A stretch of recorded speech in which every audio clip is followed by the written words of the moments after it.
sale at Brown's Shoe Fit, just south of 66th and Q in Lincoln. Prashawn Jackson here for Bauer Underground, who has been serving local contractors and utility contractors all across the state since 1997. When you see the black and white trucks, you know the baddest dudes in the business have arrived. Bauer is currently looking for equipment operators, laborers, diesel mechanics, and aerial linemen. Join the brotherhood built on hard work, authentic people, and pedigree of success. Bauer, a family-friendly company who reminds you, go Big Red! Tailored Landscapes is actively preparing for spring. Things like new tree orders, getting equipment ready, and training staff to serve you the best they can. If you haven't already planned, now is the perfect time to figure out a maintenance plan for your yard. Tailored Landscapes is on the brink of spring cleanups for all their existing customers, and they have limited spots available. They trim trees and shrubs when needed and only mulch proper amounts. Give Tailored Landscapes a call at 402-432-2572 to set up a meeting with one of their designers and stop by the Tailored Life store in Bennett. Make sure you tune in every Saturday from 11 to 12 for all things youth football with Tank Perry and Jim Sandman. Learn how the game of youth football has grown in and around the capital city with coaches, athletic directors, and league commissioners telling you all about it. It's all things youth football with Tank Perry and Jim Sandman every Saturday from 11 to noon right here on 93.7 The Ticket and theticketfm.com. The electrical workers of Local Union 265 are now hiring licensed journeyman electricians from $32.50 to $42.50 per hour with paid benefits. And if you're looking for a new career, they're hiring apprentices at $19.50 per hour with paid benefits. Call the office at 402-423-4497 to apply. Start your electrical career today. This is Lincoln's home for sports talk on the FM dial. Also online at theticketfm.com. On the internet. KNTK FM Firth, 93.7 The Ticket. Garage doors can break down or quit working at the worst times. At Doors Plus, they understand that a broken garage door sometimes means repair and not replace. Sometimes, all you need to make your door like new again is a few bolts, a realignment, or even a new balance. Trust the pros at Doors Plus to handle your garage door repair the right way so you can get on with your busy schedule. Visit them online at DoorsPlusLLC.com or give them a call today at 402-590-5800. Doors Plus. Garage doors and more. Make plans to join 93.7 The Ticket and the Amon Green Foundation for the first annual Nebraska Esports Golf Tournament on Monday, June 9th at Wilderness Ridge. It's a four-man scramble starting at 11 a.m. that will feature former Husker greats like Amon Green, Johnny Rogers, Niles Paul, Tony Davis, Adam Carriker, Vershawn Jackson, and more, with great prizes and great golf. Sponsorships are also available. Call or text us at 402-464-5685 with questions or sign your team up online at theticketfm.com. Registration goes through May 30th. Start your Sundays off right with Jeff and Nicole Essink on Fitness Fanatics. Jeff and Nicole discuss health and wellness, how to achieve fitness goals, and more through the life of gym owners and gym goers. It's Fitness Fanatics from 9 to 11 a.m. on Sundays on 93.7 The Ticket and theticketfm.com. 93.7 The Ticket, Fox, KFXL weather. Sponsored by John Henry's Plumbing, Heating, and Air Conditioning. Your Lincoln forecast for today, a slight chance of showers and storms this afternoon.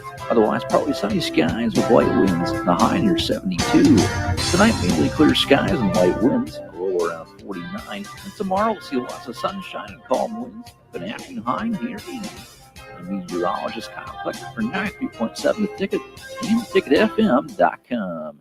At Farm Bureau Financial Services, we strive to provide you with the right coverages for all your insurance needs by taking the time to meet with you and review what coverages best fit your needs. So whether you're in the market for home, auto, farm, business, life, or a combination of any of these coverages, we can help with making sure you, your family, or your business have the right coverage based on your individual needs. If you would like to review your insurance needs, please contact Ben Spurk with Farm Bureau Financial Services at 402-217-9945 or through email at ben.spurk@fbfs.com. Rosie's Sports Bar and Grill, open for lunch and dinner at 1501 Center Park Road, just south of 14th and Highway 2. You're listening to 93.7 The Ticket's coverage for Matt Talbot Kitchen and Outreach for Give to Lincoln Day. Donate today to givetolincoln.com and type in Matt Talbot in the search bar. Make an impact today with Matt Talbot Kitchen and Outreach. This is the Adam Carriker Show. Position right of the quarterback, out of the shotgun, 1st and 20. Jailbreak screen in the air. It is tipped. It is intercepted by Carriker at the Missouri 21-yard line. Live from the heart of Lincoln, America, 8-year NFL vet and All-American defensive lineman Adam Carriker. Shotgun snap to Everett. He's got the left arm going, and now he's got a whole lot of Adam Carriker who rips him down inside the 25-yard line. On 93.7 The Ticket and theticketfm.com. Here is your host, Adam Carriker. Welcome in, ladies and gentlemen, to the Adam Carriker Show here on 93.7 The Ticket. It's a special day. We're on site, Matt Talbot Kitchen and Outreach. It is Give to Lincoln Day, ladies and gentlemen. What you're always going to hear, though, you know it, Husker sports, college football, sports in general. What you're going to get, unique insight, unbridled honesty. And on this particular day, producer Austin and I are going to have a lot of fun in the process. How you doing, Austin? Great, Adam. How are you? Dude, I don't think we've ever done a 2-hour show together before. We have not. If you get tired of me, we have reinforcements. If you want We do have someone new or better. reinforcements, but the odds are you're going to get tired of me first. Those are the odds are there. So, hey, don't agree with that so quickly. All right. I said doubt it. Oh, doubt it. I said thought doubt it. Oh, okay. All I right. didn't say take it to the bank. I said doubt it. I appreciate that. All right, ladies and gentlemen, it is Give to Lincoln Day. All right, donate now at givetolincoln.com. Type in Matt Talbot in the search and choose your donation level. Matt Talbot Kitchen and Outreach's mission is to relieve hunger, overcome homelessness, address addiction, and provide outreach and advocacy in Lincoln. We're here all day from 6 a.m. to 6 p.m. By the way, shout out to Jake Sorensen. I believe he just finished his 99th straight hour on the radio. I think it was actually 5, but he was running on fumes. He gave me the hot tag as we came in, so we're going to keep on rolling. But shout out to everyone who's been here so far, coming after us later today, and everyone who's donated and contributed to this wonderful cause so far today. What is the tally at this point in time, Austin? Let me get a quick refresh. All right, Matt Talbot sits in third place overall with a total so far of $231,310. That is awesome. That is phenomenal. Hey, 6 a.m. to 6 p.m., there's still a lot of time. Help contribute, help make a difference, help impact people's lives, impact Lincoln, the city of Lincoln, and the people in the community in the city of Lincoln. I'm always one of those guys. I love that I word, impact. Help make an impact, help make a difference, help impact people's lives. All right. As I mentioned, we're here all day from 6 a.m. to 6 p.m. at Matt Talbot Kitchen and Outreach, just north of 27th and Holdridge. Feel free to stop by to make a donation or do so online. If you donate, please text the text line 402-464-5685, and we will gladly shout you out. If you stop by in person to donate, we'll have giveaways for the College World Series tickets, Lincoln Salt Dog tickets, restaurant gift certificates, and more. And they can give you a tour. We'll announce winners on Friday. GiveToLincoln.com. Search for Matt Talbot and donate today. All right, Austin. Pretty much this whole ever since I was a kid, I've been fascinated by college football, how we find our champion, what makes college football one of one, how do we do a better job of finding a true champion without destroying the regular season. Ever since I was a kid, I've had all these different ideas in my head, and I know the options that are out there now. We got the 12-team model, probably 14, 16. Before a year or two goes by, probably 98,000. But really what's on the table is proposed is a 24-team model or 22-team model with all these play-in games, okay? So I've actually, I got bored yesterday, and I did a whole bunch of recon, and I actually made some notes on what's realistic as far as a potential college football playoff model, what I like, what I don't like, and then sometime over the course of the next hour, all right, tell me what you agree with. Tell me what you don't agree with. Hop right in. Like, let me know if I'm right or wrong, especially if I'm right. That would be preferred. But I'll give you my preferred model based on what is a realistic possibility. Okay. So the 12-team college football playoff model for 2026, a one-year thing. And then we're going to go to the 14 or 16 with SEC, Big 10, ACC, Big 12 play-in games. Who knows if we're going to have a Big 10 title game? Who knows if we're going to have an SEC title game? Who knows a lot of things 2 years from now? We'll get into that. But this upcoming year, 12-team college football playoff picture, the Power 4 conference champs are all going to get in. All right. And the G5 team. Once you're in, the seeding is purely based off ranking. Which is what they made the move to, the straight seeding. There's pluses and minuses. Yes. The minus last year, I'm an advocate for G5 teams. I am. I love having Cinderella at the ball. A lot of folks are like, they should have their own playoff. They're not even playing the same game. They don't have a chance to win. I understand and respect all of that. I don't know. I like seeing different faces, different teams. I like having Cinderella. I like a little bit of mix of the NFL with the big brands, with a little bit of the mix of what the NCAA tournament used to be with the upsets and the underdogs. And that's what G5 represents to me.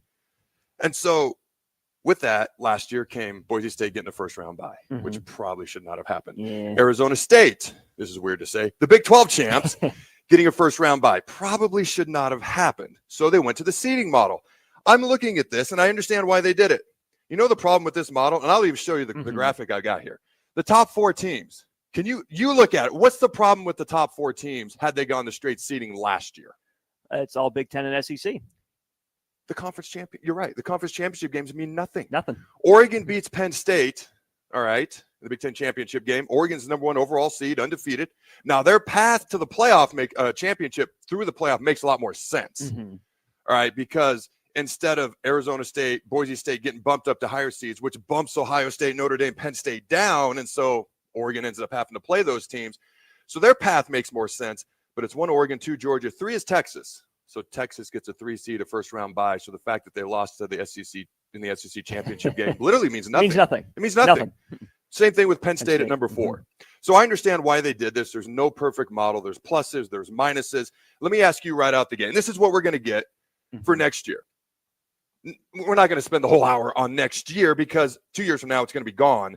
But do you prefer what they did last year with the conference champs getting the buys or with the straight seeding, which means you're devaluing conference title games maybe even more than we originally thought? What that reminds me of is what we saw in March Madness. You had 2 SEC teams as ones, the Big 12 champ Houston, and then ACC champ Duke. Yep. Now, that's a 68-team field, which is different than the 12-team field. I don't love it, but we've built up this reputation for the Big Ten and the SEC. Some of it deserved, some of it overboard as the 2 best conferences. So that's why I like what Brett Yormark, commissioner of the Big 12, had to say in looking forward to the next model that I know we'll get to is I want my teams to earn it on the field. I'm sure we'd be in for a few years of Big Ten and SEC domination at the top of those rankings. But would there still be room for, back a couple of years ago, that 13-0 Florida State team, if they run the table? People are high on Clemson coming into next year. Is there room for Clemson to break into that if they're a 12-1 or 13-0 ACC champ? If, Iowa State doubles down, Arizona State doubles down, either one of those schools, they probably won't sneak into the top 4, but maybe they do. But I'd rather see those teams, in the 5 range rather than elevated up into that bye. And that's where I kind of talked myself into the Big Ten baseball format because I think Oregon got a little bit hosed with the lack of straight seeding, having to face Ohio State in their first round, and rusty, right? Yes. Rest is absolutely an advantage, but that's where you think about that Oregon-Michigan State baseball game. Oregon had a chance to knock off some rust. They didn't have that excuse against Nebraska. Oh, we hadn't played. Oh, we were unfamiliar. Oh, it's our first game. I liked that. So that's why I think the NCAA tournament in basketball does it right, where the 1 seed doesn't get the bye. They get the weakest opponent left, and their opponent has to play another game and travel across the country, making it difficult. I get the concept of buys, and I think if we eventually get to the 24-team model, it's going to make some sense. But in that model, the 1, 2, 3, 4 seeds are all playing the same weekend. And it's the other teams that didn't reach that level that have to play that first game a week earlier to get there. So it's not like the 1 seed is sitting and waiting for someone else to play. They get an extra week of rest or an extra week of rest built up.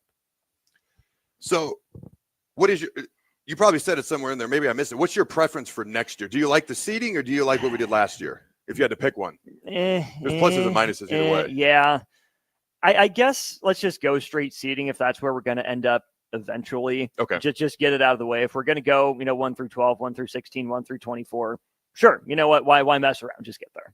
So I think I'm with you. There's pluses and minuses either way. I think the reason I err towards seeding, even though now Big Ten SEC title game literally means nothing. Although it meant nothing last year, because did Oregon really benefit? The reason I would go seeding versus what we had last year with the 4 conference champs having to get the first seeds is the #1 overall seed actually gets rewarded more with straight seeding. With the path. Yes, because Texas is now a 3 seed versus whatever they were, a 5 or whatever. And Penn State, it's moved up, so they're going to have an easier path. Also, why not just reseed at the end of every round, by the way? Why go tournament style? Why Why not just reseed so the number 1 seed always plays the lowest seed NFL come the next style. round, which has always made more sense to me. Mhm. It makes earning a top seed that much more. So you could honestly fix last year's playoff problem just by doing that as well. Sure. All right, you go forward to the future. So there's essentially, and I've diatribed this before, so I won't spend too much time on this. I want to, basically, I've just laid it out in the past. Now I want to dive into what I like and do not like and which model I prefer based on the options that are available. One thing I would love to do, and when I probably in July, I decided to do it in July when I have time to actually sit down and lay it out. One of the things, if I was in charge of college football, we'd have 4 relatively even, equal power conferences to begin with. Like the Big Ten and the SEC, I'd be like, nope, you can't have everybody. Now, this is me in the world where I can do whatever I want. This is obviously not the real world, but the world where I can do whatever I want. The Big 12 and ACC get some teams from the Big Ten and SEC, which puts them on equal footing, and you have 4 relatively equal conferences. There's always going to be one that's a little bit better, one that's a little bit weaker, but I'll save that for July. But that's one thing I would love to do. That's not what anybody who's in charge of college football wants to do, because that's not how you make the most amount of money. All right, the 14-team college football playoff that's been proposed. We know about the play-in games from the SEC and the Big Ten, 3 versus 6, 4 versus 5. The winners of those 2 games get into the playoff, whether it's 14 or 16. Then you have, if it's a 16-team playoff, a lot of folks think there won't be a Big Ten SEC title game. The 1 and 2 seeds would automatically get in. They'd essentially get the bye on play-in weekend. And then the 1 and 4, 2, 3 play in the ACC and the Big 12. And the winners of those games get in. Now, if it's a 16-team playoff, and you can still do the Big Ten SEC championship game if you want, why? But if it's devalued, what's the point? Yeah, just why? If you're these conferences too, tell your TV partner, hey, you put a lot of money toward this, save it, put it toward the playoff. Yep. We know that's what you want anyways. I still think they do it. You know why? You know why? Because they're going to make more money off those games. That's why they would still do it. Yeah. From my perspective. Ticket sales, concessions. Yes. From I assume it's your perspective as well. My perspective is I want what's best for the sport. So when I want what's best for the sport, not just the most amount of money, in fairness to them, I know I take little jabs at them all the time, the folks that are supposedly in charge of college football with the folks that are supposedly care about college football, but it's more about revenue. In fairness to them, they're now having to pay players a whole lot of money, which they never had to do before. So they do need to make more money in order to pay their labor force and still make money. So in all fairness, I just wish they actually cared about college football in general a little bit more. All right, so if it's a 16-team model, essentially Big Ten gets 4, SEC gets 4, ACC gets 2, Big 12 gets 2. Then you've got the G5 and you got 3 at-larges, which you would kind of assume Notre Dame would get one of those. Right. Okay, more years than not. And I thought about that.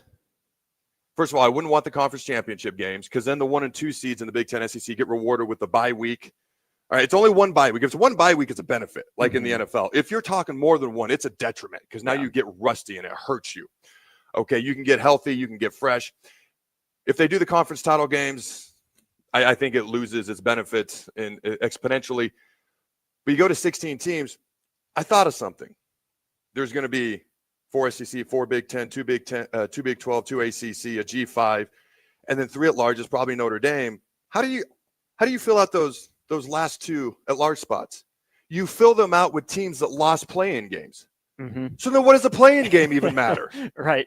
So so for a while I was like, I don't hate the 16-team model. Okay. And now I'm like, wait, so play-in games aren't play-in games. So now I hate the 16-team model. And that's where I think the Big Ten and the SEC put that 4-4-2-2-1-3 idea out there because they knew it would get no traction with the other conferences. The Big 12 and the ACC are just hanging on for dear life right now. The Group of 5 has no real sway.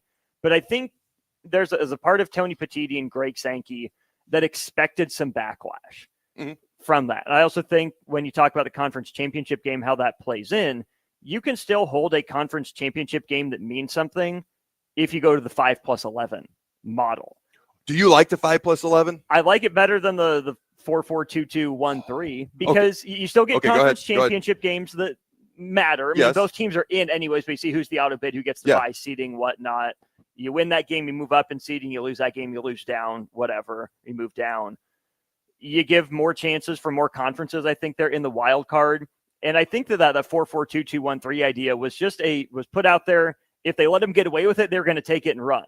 But knowing that it wasn't going to, they put the bad idea out there first. So then when they go to 5+11, it's still not great, but it's better than the previous idea. So I would much rather see the 5 plus 11 than the jumble of numbers. I know my wife's not listening right now. You just gave great marriage advice. If you want something, put out a terrible idea, then come back to what you want, and you're much more likely to get it. If she was listening, I would have never put that out there. Also, if you don't want to do something, just suck at it. Right. I got away with that for about 5 years. We've been married for much longer than 5 years, so I can't get away with that anymore. All right. By the way, my son has started to pick up that trick. I'm like, oh, no. You don't know how to load and unload the dishwasher? Let me show you. Now your excuse is gone. My wonderful boy who I love very much. You're not getting out of this. All right, 5 plus 11. Here's what I think would happen. I think you'd get your 5 conference champs, 4 conference champs, your G5 team. You're going to end up with, dude, this is an open door to 6, 8 SEC teams getting in. Mm-hmm. 4 to 6 Big Ten teams getting in. I don't have a problem with 4. I mean, that's what the automatic qualifier model already looks like. 11 of the top 20 teams that are favored to win the national championship so far this year from the SEC. The human bias, human opinions. Mm-hmm. Do you like the college football playoff committee? Are you a fan of it and how they operate and what they've shown us in the past? They've been fine. I have no major nits to pick. They're not perfect, but we've relied on committees for so long. I want them out of it as much as possible. So are you team BCS? I didn't hate the BCS. What if I told you the BCS was just as subjective? Well, so do you remember the BCS days? Because you'd have the AP poll, the coaches poll, and then the third of it was computers. Mm-hmm. And the AP and coaches a lot of times would agree. You go back to 2000 when Florida State played Oklahoma for the national title instead of Miami, and Miami had the same record as Florida State and beat them. It was the computer model that put Florida State in, that third of the poll that used to be the BCS, that kept Miami out and put Florida State in. Yep. So it wasn't the humans at that point in time. It was the computer model that was screwing it up. I want to make it what happens on the field, which is why I actually like the automatic qualifier model. Mm-hmm. I want to take the committee out of it. I want to take human opinion. I want to take human bias. We all have our biases. This isn't a dig at the committee. They're human beings. If I was on the committee, I would have a bias, whether I try to not have one or not. I want to make it what happens on the field. Mm-hmm. That's what I would prefer. You were going somewhere. You were going somewhere. I completely agree. But we forget that computer algorithms are plugged in by a human. A human decides what to weight and what to value. So it's one thing to say, let's weigh it out on the field. So then do we just take the teams with the top records, so every undefeated team gets in? If that's on the field, you're taking all the 13-0 teams. Army, welcome to the party. Navy made a run at it last year. If Liberty runs the table like they did, Tulane got close a couple of years ago. The Big Ten, the SEC won't go for that. So as much as I think, the fewer losses you have, the more likely you should be to reach the playoff. That's just never how it's been, unfortunately. So I'm not saying I'm not one of those. This isn't the NFL. There's such drastic gaps in competitive level of play between conferences in college football. The NFL, one division might be stronger one year, then it might be weaker the next, but it's relatively close and as equal as you're going to get across the board. So you are what your record says you are for the most part in the NFL. It's not that way in college football because of the disparity of strength of schedule. But then who judges strength of schedule? So right, we need someone to tell us or base something off of. This is why we think the Big Ten, the SEC are better. Like we have a sense of it in our heads, but why doesn't a 13-0 group of 5 team deserve a chance against a 9-3 SEC team? Dude, I want Cinderella at the ball. I want Cinderella in. I'm not advocating to get them out. So I obviously at the end of this, I've got what I want it to look like, and I think we're going to agree more than you realize. Yeah. I don't like the 16-team model because I don't want a bunch of play-in game losers getting in. So that eliminates the 16-team model. That makes it 14 for me. What I'm saying is if you go 5 with 11 or 5 with 9, if it's 14 teams at large spots, that's where all the opinions are going to come in. And now you're taking out what's on the field just about as much as or more than any way we've ever had. Okay, so for me, I like the 14-team model in a perfect world. And I actually like the automatic qualifiers. And I'll explain why in a second. We need to go to break here. We got another minute. We got another minute, maybe. Okay. Well, it's going to take longer in a minute, but you know what? I'm going to diatribe that when we come back from break. We are here. Matt Talbot, Kitchen and Outreach. Ladies and gentlemen, it is Give to Lincoln Day. All right.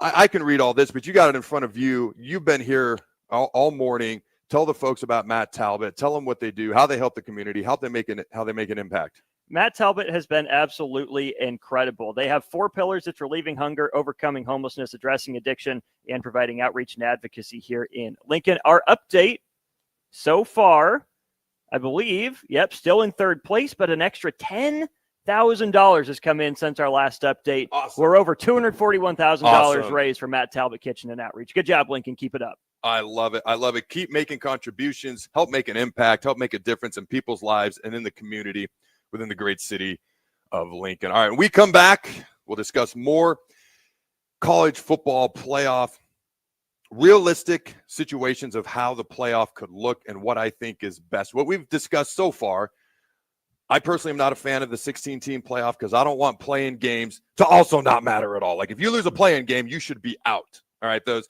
with the extra large spots in the 16-team playoff, now you're going to have to put teams that lost play-in games back into the playoff. We don't need an extra safety net. All right, if you just want to make more money, then you're going to go the 16-team playoff, and you're going to have conference championship games, and this may be what we get. I'm hoping it's not. I'm hoping it's the bad idea that they threw out that's so asinine they go to what they really want, which hopefully is a little less asinine. But we'll talk about that a little bit more when we come back. Don't go anywhere. We'll be right back. You're listening to 93.7 The Ticket's coverage for Matt Talbot Kitchen and Outreach for Give to Lincoln Day. Donate today to givetolincoln.com and type in Matt Talbot in the search bar. Make an impact today with Matt Talbot Kitchen and Outreach. Start your Sundays off right with Jeff and Nicole Essink on Fitness Fanatics. Jeff and Nicole discuss health and wellness, how to achieve fitness goals, and more through the life of gym owners and gym goers. It's Fitness Fanatics from 9 to 11 a.m. on Sundays on 93.7 The Ticket and theticketfm.com. John Henry's has a brand new membership club to protect your entire home in one program. With a VIP and a deluxe option, we will help you find the plan that best fits your needs. Receive discounts on services and equipment, priority service, complimentary inspections, and so much more. Protect your home's plumbing, heating, cooling, and electrical systems all in one membership. Call John Henry's to learn more. 435-5555. John Henry's Plumbing, Heating and Air, and Electrical.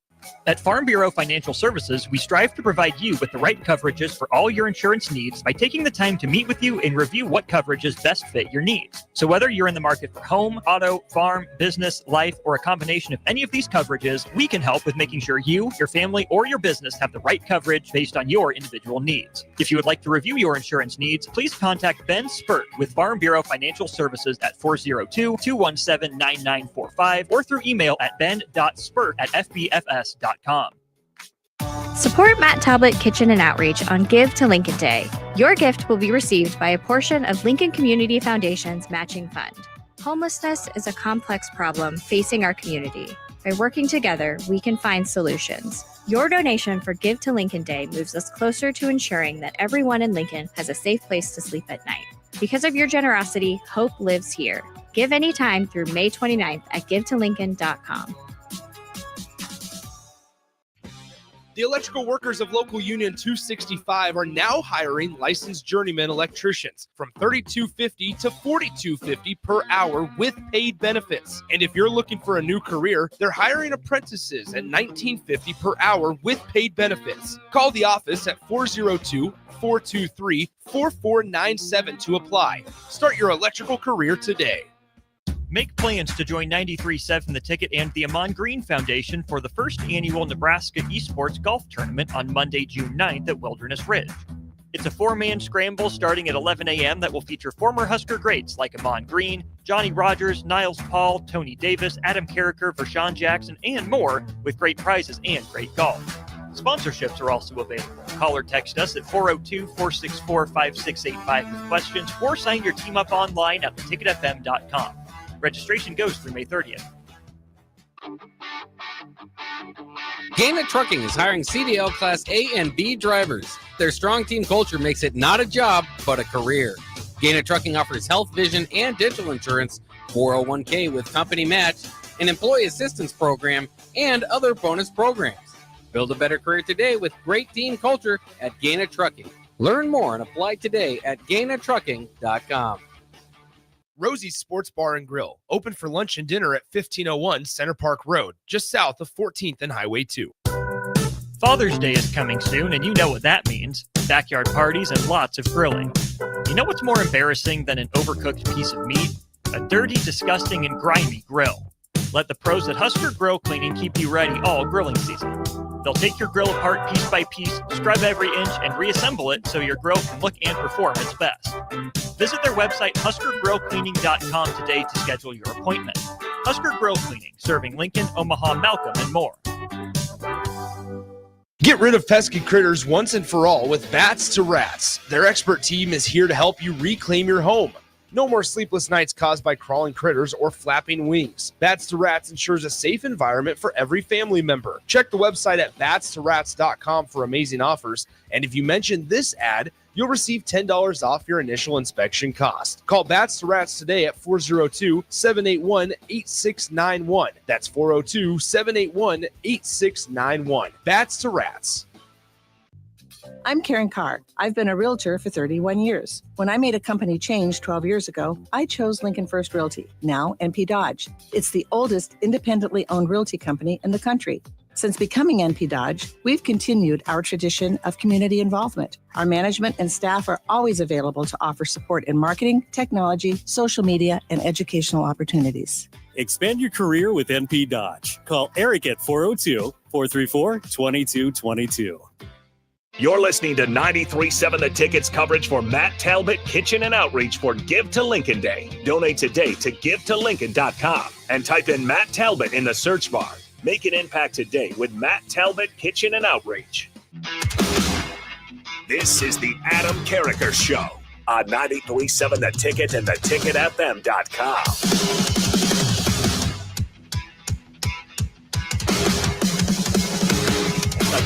Welcome back, ladies and gentlemen, to the Adam Carriker Show. It's an exciting day. It's a great day. People in the heart of Lincoln have, no pun intended, have big hearts, and they truly care about this community. All right. Every minute that goes by, people are being generous or making contributions. They're helping out Give to Lincoln today. Give to Lincoln Day. Again, today is Give to Lincoln Day. Donate now at givetolincoln.com. Type in Matt Talbot in the search and choose your destination or your donation level. Matt Talbot Kitchen and Outreach's mission is to relieve hunger, overcome homelessness, address addiction, and provide outreach and advocacy in Lincoln. Ladies and gentlemen, we're here all day, 6 a.m. to 6 p.m. at Matt Talbot Kitchen Outreach, just north of 27th and Holdridge. Feel free to stop by to make a donation or do so online. If you donate, please text the text line at 402-464-5685, and we will gladly shout you out. If you stop by in person, donate. We'll have giveaways for College World Series tickets, Lincoln Salt Dog tickets, restaurant gift certificates, and much, much more. And they can give you a tour. We'll announce winners on Friday. GiveToLincoln.com. Search for Matt Talbot and donate today. All right. The total keeps going up. Where are we at as of now, Austin? We are slightly higher in the $241,000 range. That is awesome. All right. Keep texting in. Keep walking. And we just got a walk-in donation here. Actually, can you give that to Jake Sorensen? Shout out Doug Gann. Yes, absolutely. Who's actually been on our show before. We've chatted with him before. Great dude. All right, my man. You had a thought on why the 16-team playoff may actually be better with a slight too gigantic alteration. But go ahead. The slight too gigantic alteration would be the no play-in games. Okay. That would be if it's just conference championship games. I know a lot of people like those. Mm-hmm. TV partners probably like those. Conferences like those. So my thought is, I mean, you know that those two teams that are playing in those games, at least for the Power Four, are in anyways. Yep. For the most part, Big Ten, SEC for sure, Big 12, ACC depends on the year. But for everyone else in the conference, you get your 12-game regular season, and that's it. You don't have a pre-qualification round. You get your 5 automatic qualifiers, 4 power conferences, group of 5, and then the 11 wild cards. 2 of those will be Big Ten, SEC number 2 for sure. So no automatic qualifiers outside of the top 5. Okay. Correct. You like that 5-11. You keep coming back. I do. You're going to end up with 83 SEC teams in, man. I'm telling you. Do you hate the NCAA tournament basketball for that reason? The baseball tournament added 3 or 4 non-power 4 conference teams? I love college sports. I do not pay attention to the regular season outside of Nebraska in baseball, softball, basketball, as much as I do football, and it's not even close. Not until the tournament or playoffs or something like that, and I don't think I'm alone in that. So I guess my question for you is, are you worried that last year's Illinois team gets left out for South Carolina? Are you worried that Indiana would have gotten left out for Ole Miss. I'm going to be honest with For you. example. We've gone into waters that I would rather not be in to begin with because I would cut it off at 8. Why are we debating teams who've lost a quarter of their games? Who gives a crap? Like, I don't want to say who gives a crap, but who gives a Greg crap? Sankey. If you That's it. The people who need and or want to make more money. That's who. No, to me, if you lose over 2 games, there was one year, I know the year, it was 2017. Auburn played like the number 3 team in the country, like 3 times, 2 more top 5 teams. And they had 3 losses. They were in the top 8, and I had no problem with it. By the way, that was the year UCF beat them in the Peach Bowl. Right. That's why I know it so well. But go ahead. No, that's just the thing, is that strength of schedule has to matter. Who you play has to matter. But to your point, winning games has to matter. At the end of the day, we want winning teams. We want winning football at the end of the year. And I think that the more automatic berths, automatic qualifiers you give out, the less incentive teams have in the regular season. So I could argue the opposite. So with the 16-team playoff that you proposed with no play-in games, the only caveat I have to it is the conference championship weekend. It's always bothered me that everybody else is just sitting home who might be in the national title conversation. Like there was one year that was it 11? I think it was 2011. Alabama lost on their home field 9-6 to LSU. LSU, okay, wins the SEC title, gets into the national title game, and I forget who everybody was projecting them to play. It was Oklahoma State. It was Brandon Whedon. Yes. And they lose in the championship game. Alabama sitting at home on their butt, eating mama's Christmas cookies, slides into number 2, gets into the national title game, and had a rematch with another SEC team, a team they'd already lost to on their home field. And I hated And they won it. I think they won it 21-0. LSU never got past midfield. I about said midcourt. Yeah, but midfield. And so I hated that. I'm like, all right, I want everybody who has a chance to play in the playoff or play for a national title to play on championship weekend in some way, shape, or form, which is why I actually am. It's one of the few times I would advocate for more college football. This is going to sound weird. I like college football, but sometimes more becomes less, more just dilutes. And so I've always kind of had that mindset. But I'm telling you right now, if we're going to do a conference championship game and weekend, everybody who's in that conversation can't be sitting at home. They need to be playing as well, which is why I actually like the playing game. Okay, so let's take this a step further then. Do you remember what the Big Ten did in 2020?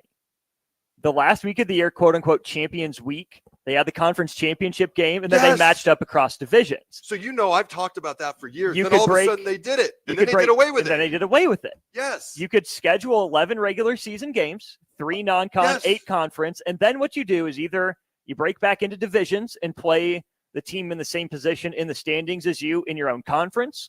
On the other division. And the other division. Or Big Ten and SEC. Play this person in the same spot as you in the standings to try to improve. So for years, first of all, I don't hate divisions. I don't hate divisions because right now the strengths of schedule within conference are so drastically different. It's crazy. And so in divisions, everybody plays the same teams within their same division, the strength of, and you can try to balance them out a little bit. Let's be honest. Nobody cares about geography anymore anyways. So as much as we mocked legends and leaders, that was because of the name. But the fact that Penn State and Nebraska were going to play every year wasn't a bad thing because Michigan and Ohio State play every year.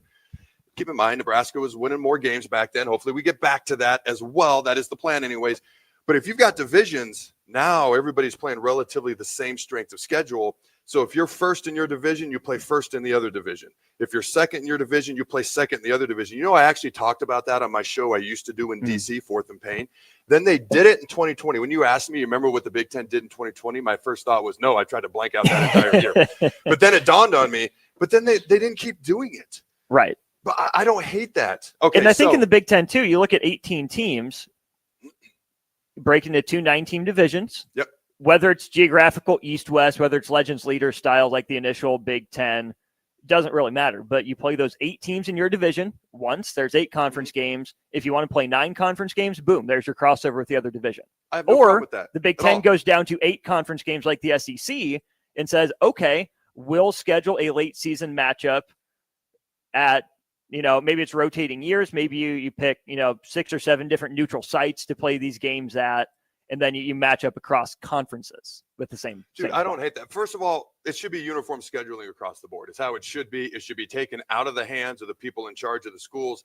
Like, why is it so hard to have 9 conference games?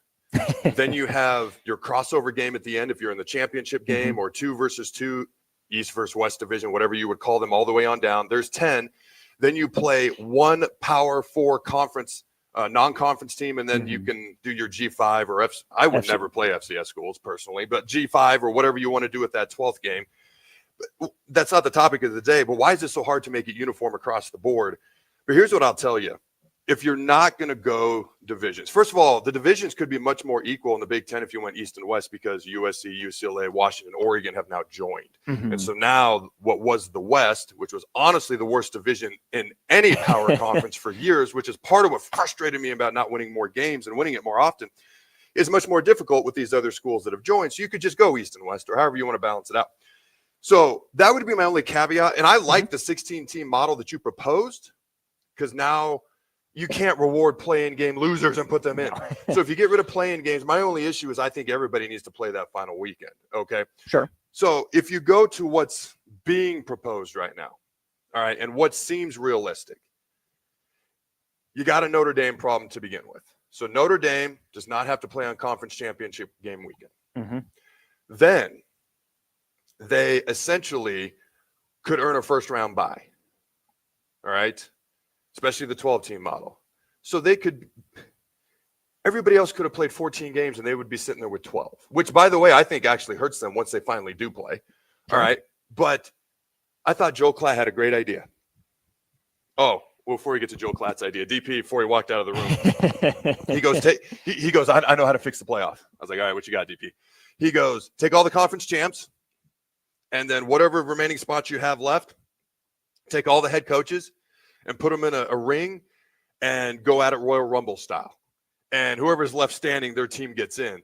And instantly I was like, with all due respect to Matt Rule, I think Brock Lesnar would immediately become Nebraska football's head coach out of nowhere for no real reason. I mean, I'm just saying, who knows why that would be. Who's your current Nebraska football Royal Rumble participant? If I had to pick one? Yes. If Nebraska football needs to put a coach out there. Oh, a coach. Yes, to fight. Oh, Corey for a Campbell. spot. Corey Campbell. Makes sense. Yeah, Makes Corey sense. Campbell. If we have to take the strength coach out, it might be a little bit more interesting. Mike Eckler. Probably Mike Eckler. Yeah. Is who I'd probably go with. Okay. But you come back to what we were kind of talking about, Notre Dame. Joe Klatt had a great idea. He said, here's what you do. Because technically, with the model that we've discussed, 3, 6, 4, 5, and then 1 and 2 either getting buys or playing a championship game, he goes, Ole Miss still doesn't get in. They were the 7th team in the SEC last year. My initial thought is, who cares? If you're the 7th team out of 16, who cares? But weren't they like 11th or 12th? They were just outside the top 12 last year. Yeah. Okay, but Arizona State was lower, but got in because they were conference champs. So they were right around 12th in the country. And so Joe Klatt had a great idea. He goes, Notre Dame, if you're ranked high enough, you don't get to sit home on play-in weekend. You're going to then play the highest ranked team in America that did not qualify for play-in weekend, which last year happened to be Ole Miss. And I was like, love it. Freaking love it. I love that right there. Would have been Miami. Miami finished one spot ahead of Ole Miss. What do you mean? In the Week 15 college football playoff ranking, so the final ones. Well, this is what Joel Klatt said. I'm just saying, this is what Joel Klatt said. I did not double check Joel Klatt. I'm just saying, according to the committee's rankings. Even Miami. I guess Alabama would have been there because they didn't make it. Because Miami would have been a part of the 4-team ACC playing game. Oh, gotcha. So yes, then okay. It would have been LSU. Clear. I'm sorry, Ole Miss. It would have been Ole Miss. Clear. So even Miami, Notre Dame would have been great, but obviously they'd have been playing as part of the 1, 2, 3, 4 playing games for 1-4 versus 2-3 in the ACC. So Notre Dame versus Ole Miss would have been that playing game. So Notre Dame's not just sitting at home on their butts eating Mama Christmas cookies and getting into the playoff. So I thought that was a great solution. You go to the 14-team model. You keep all the playing games. It keeps everyone playing on the same weekend. If you want to go to divisions and you want to go, the number 3 team from, if we have the Big Ten West versus the number 3 team from the Big Ten East, you can do that as well. It just hasn't been proposed. It hasn't been discussed. So I'm trying to go not with yet. I'll do that in July. What I would exactly do, which, by the way, involves numerous changes to college football. But we'll get to that another day. It's what's realistic based on what's been proposed. So the 4-4, 2-2, 1-1 is what I prefer versus 4-4, 2-2, 1-3 model with 16 teams. Or I'm going to be honest with you, Austin. I am a gigantic anti-fan of 5'11" or 5'9". I just am. I get it. Okay, there's just too much human SEC committee bias that's going to go into that, in my humble opinion. So the reason, if you have less teams, I will say this. If you have less teams, let's say a 14 playoff, 16 playoff, 18 playoff, which by the way is what I like, Mm-hmm. 18 playoff, then I'm less a fan of the automatic qualifiers, because now you're giving opportunities to teams who frankly aren't as good, who haven't played as tough as schedules, or have way more losses to get in. And then I think you have to err towards people's opinions. Conference champs, and then let's say 4 power conference champs, 4 at large spots. You have to err towards people's opinions, or because you do the automatic qualifier thing, you can get some wonky team in there, kind of like what we had last year, honestly, to be real with you.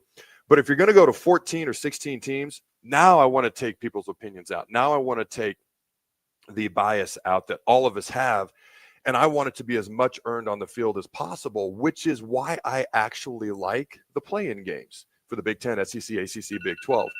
Now, the only issue with the Big 12 and ACC is you don't get a true conference title game. Yeah. A couple of thoughts on that. No system is perfect. There's no perfect way to do this. I can poke holes in the College World Series. I can honestly poke holes in the NFL playoffs, not in the money or view ratings they get. I can poke holes in the NBA playoffs. I can poke holes in the NCAA tournament. You can poke holes. It's what do you prefer? There's no perfect system. There is what you think is the best system. So part of that is I like 1, 4, 2, 3 in the ACC Big 12. I just do, which means there's no conference title game. I mean, how many Big 12 ACC conference title games have been absolutely epic over the years compared to the Big 10 SEC? That's part of it. The other part is I think it's the only way you can do it with those 2 conferences, because they should not get more than 2 teams automatically in every year, in my humble opinion. So what this does is now the regular season conference games matter so much as far as trying to get into the play-in games. Now there's maximized urgency on these regular season conference games, because you got to be one of the top 4 teams or top 6 in the Big 10 and SEC. And even the non-conference, once you get in, if we're going off of, I'm just saying automatically qualify for the tournament, or for the playoff. Once you're in, it's seeded though by people. Yeah. Okay. People have to come in at some point. So that's where your non-conference strength of schedule, which again should be uniform across the board, topic for another day, and your non-conference win lot, like who you beat, who you lost to, factors in. So you're trying to maximize everything as much as possible within the systems that seem realistic at this point in time. So I don't hate the 4-4-2-2-1-1 model with Notre Dame having to play the highest ranked remaining team in the country to try to get in. I don't hate the G5 team. I told you during break, the top 2 G5 teams in the country playing for that G5 spot. Now you'd have to start their season 1 week early. I don't think that's a big deal. I think it can be. We already have week 0. Yeah. I mean, I don't think it's that big a deal. Boise State, do you remember who was number 2 last year? Let me see if I can find it here. So Boise ended up at number 9. Then after that, it would have been Army at 11-1. UNLV then at 10-3. Memphis at 10-2. So there's your Army thing from earlier, where you mentioned Army, because they were undefeated deep into the season. Then they had a couple of ugly games, but they were technically a conference champ. They were top 20. Have them play. That would be absolutely epic for that G5 spot. Okay. And then if you have a Big Ten SEC title game, so let's say it's 14 teams in a playoff, you got your 4-4-2-2-1-1 automatic qualifiers. So you take the human being element out of it as much as possible until the teams are in. Then they have to use it to seed.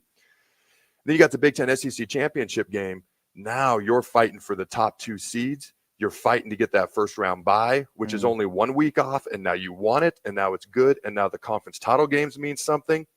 And so I think you've maximized the regular season as much as you can. I think you've maximized the play-in games, because if you lose, you're out. Right. There's no safety net of all these extra at-large spots. And now the conference championship games, just by the fact that there's only 2 is going to make them much more interesting. And now you get that first round bye that nobody else is going to get. To me, you've maximized everything as much as you possibly can within this revenue-making model that they're forced into, as much as I poke fun at them, okay, that they have to do. And frankly, it is what they really only care about. And I think you've done the best you can possibly do with everything, at least in my humble opinion, when you factor in the G5 playing game, Notre Dame playing somebody, all these playing games, conference championship games matter, regular season conference games matter. The only thing that kind of bothers me, like, let's say a 3 seed in a playing game loses to a 6 seed. My thought is, you know what? You weren't good enough to qualify for a conference title game. It would be at all these games would be at college campuses, by the way, just until January 1st. Then I would preserve the Rose Bowl and the Sugar Bowl as the semifinal spots.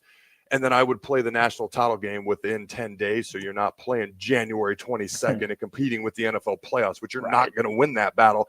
And you lose momentum, and people kind of forget about it too. The NFL playoffs start the week after the regular season, and they're hot, and it's momentum. You know, the Chiefs, you probably knew this. The Chiefs and Bills had over 55 million people watch. Ooh. And our national championship game had about 22 million. Think about that. 22 is pretty good. Not 55, though. It's not even half. No. But part of that is the length and distance of time between games. I mean, you had 2 of the top 8 major brands in the country playing, Notre Dame, Ohio State, and that's all you could get. So to me, this is the model that I prefer. Notre Dame doesn't just get a cakewalk in. The G5 team, people are actually going to tune into those G5 play-in games. And you got the play-in games, the regular season matters, the conference title game matters. You can make more money, more teams get in. The only thing that, the 3-6 thing I was talking about. If you're a 3 seed and you're favored and you're at home and you can't beat a 6 seed, you should have made the conference title game to begin with. But that 6 seed, there's going to be a 4-loss team that gets in at some point. Oh, absolutely. It just is. Yeah. As a Nebraska fan, as a college, let me ask you this, two ways to answer this question. Do you like that as a college football fan, a 4-loss team eventually getting in? And do you like it as a Nebraska fan because it gives us more opportunities? I really would have liked it when Bo Pelini was here.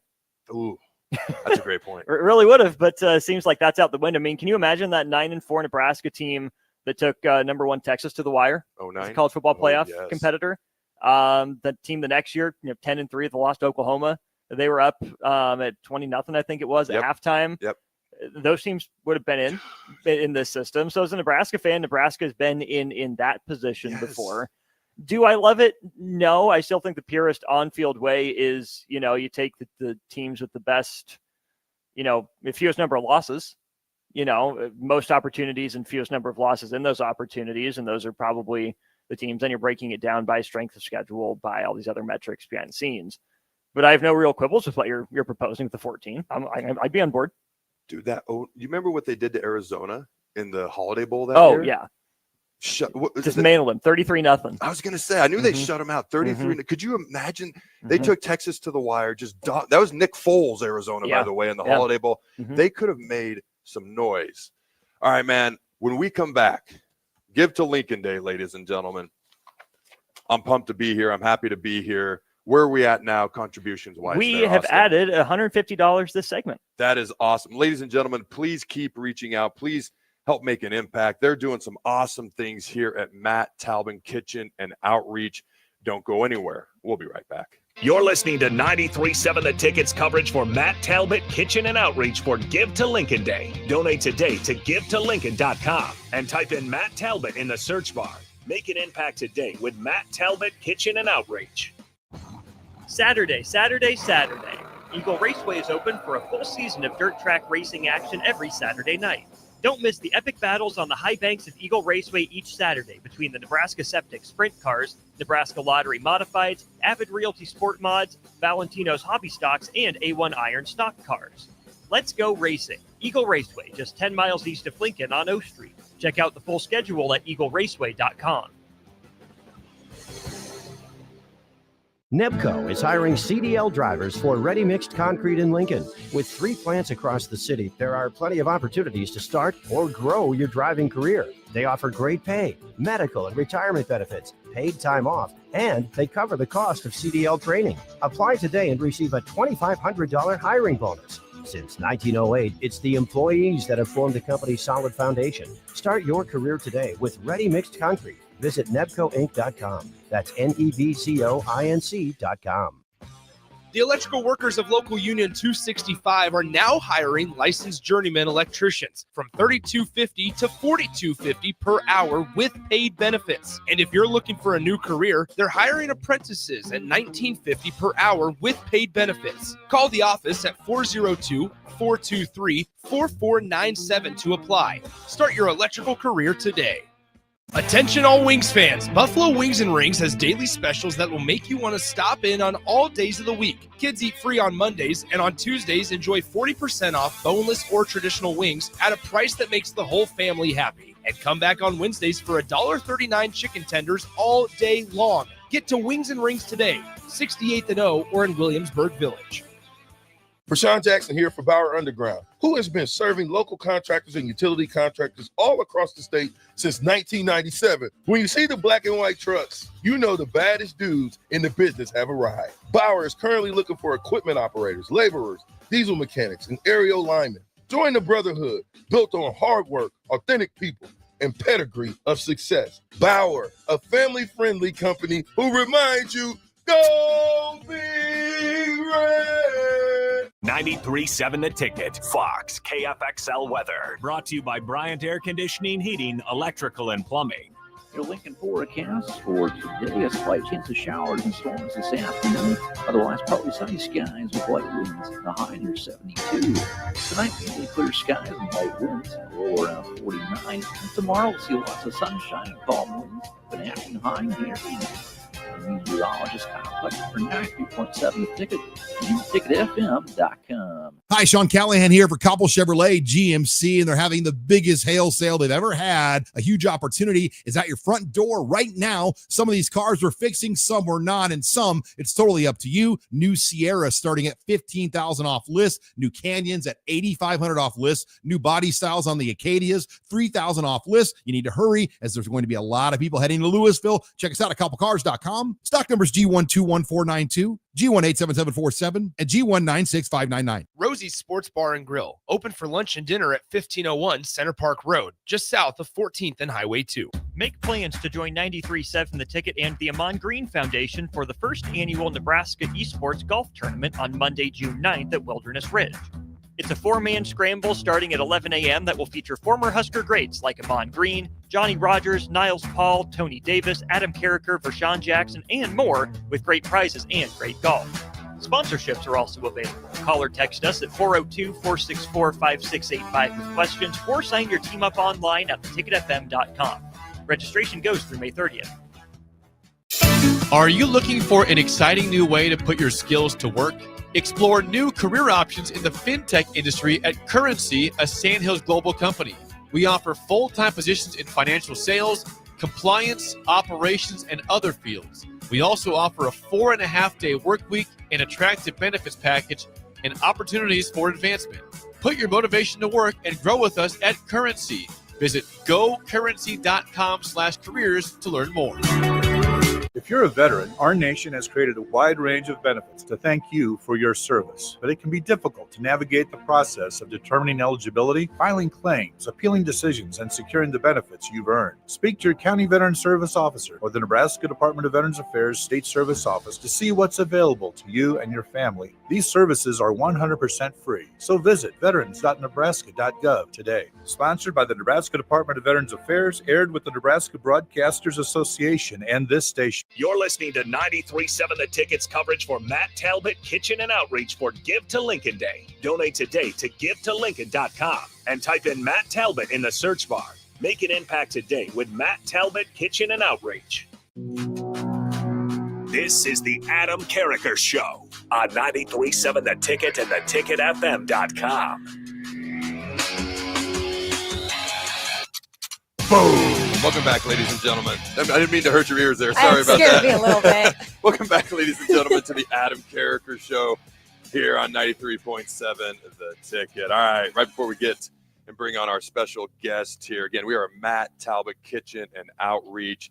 Matt Talbot provides 2 hot, nutritious meals every day of the year. Lunch is from 11:30 a.m. to 12:30 p.m. and dinner is from 5:30 p.m. to 6:30 p.m.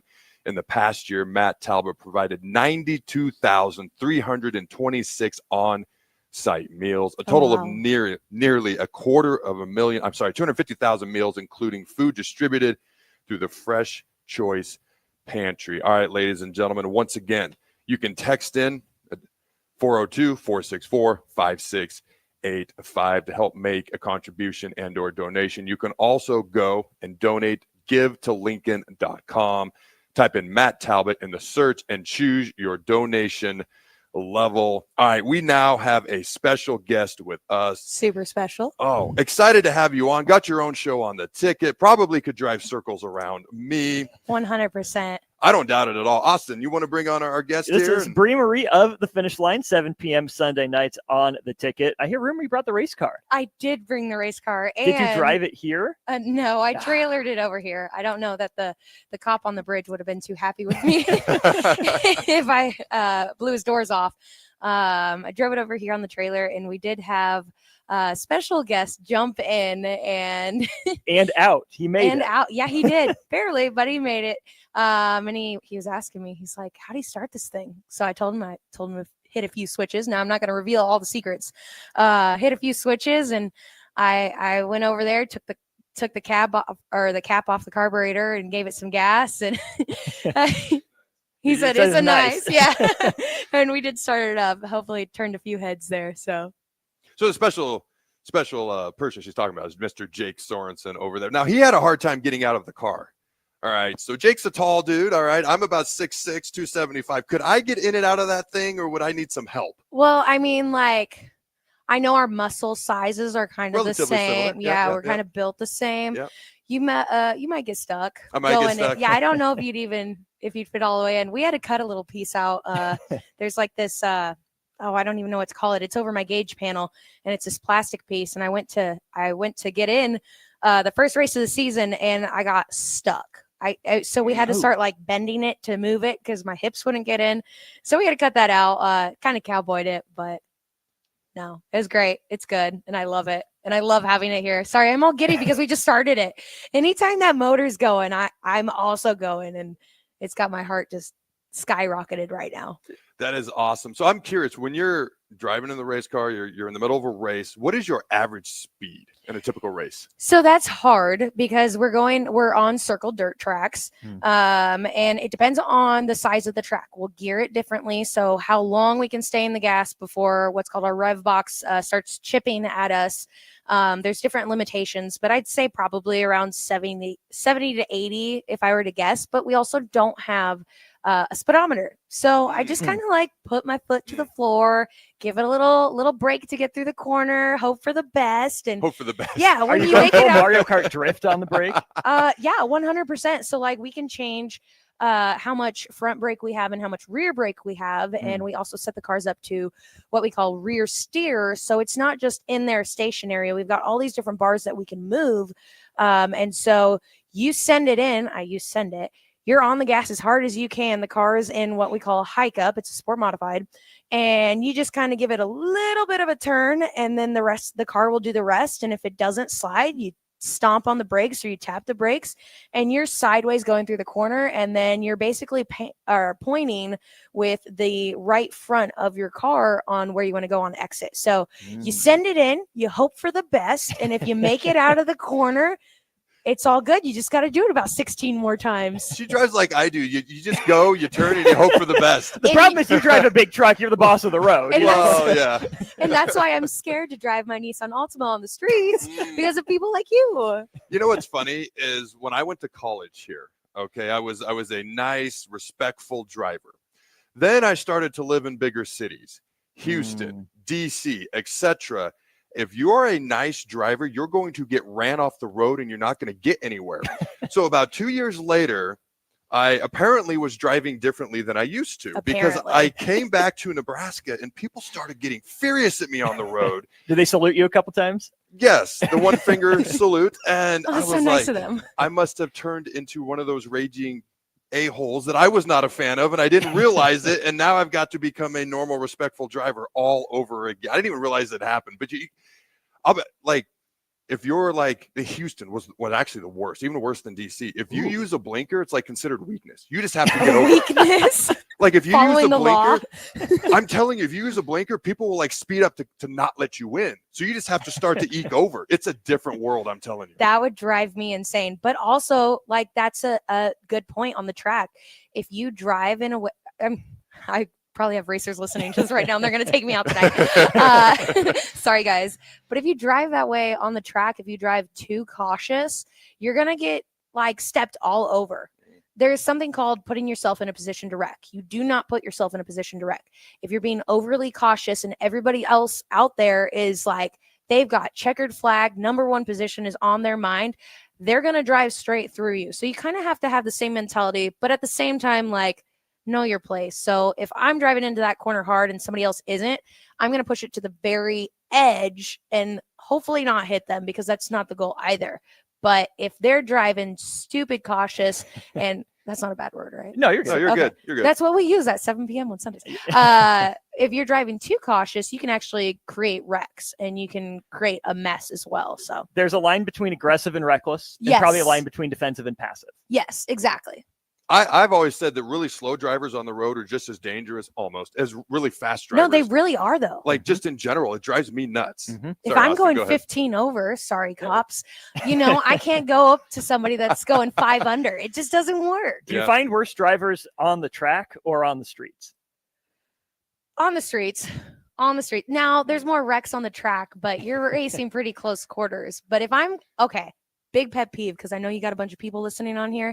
If I'm hauling a trailer down the streets and you think it's a great idea to cut me off right in front of a red light, who do you think is going to win?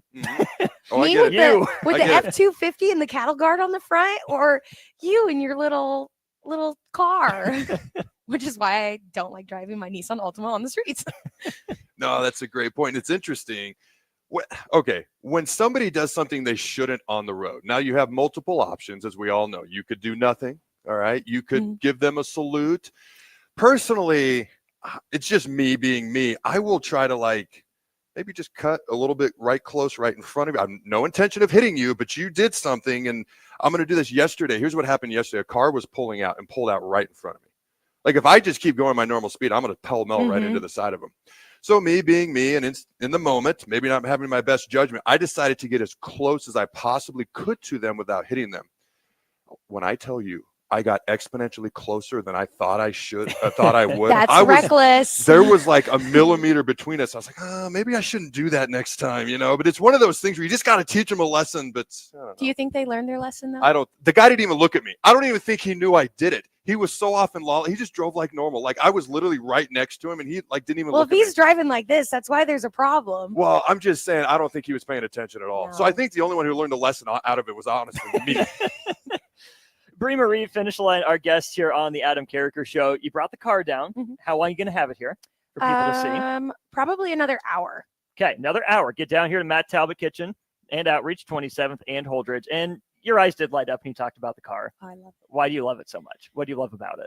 I think it's the challenge. I mean, one, how many people do you meet that are like, hey, I got a race car? Like, that's so cool. That's like meeting somebody who did pro ball.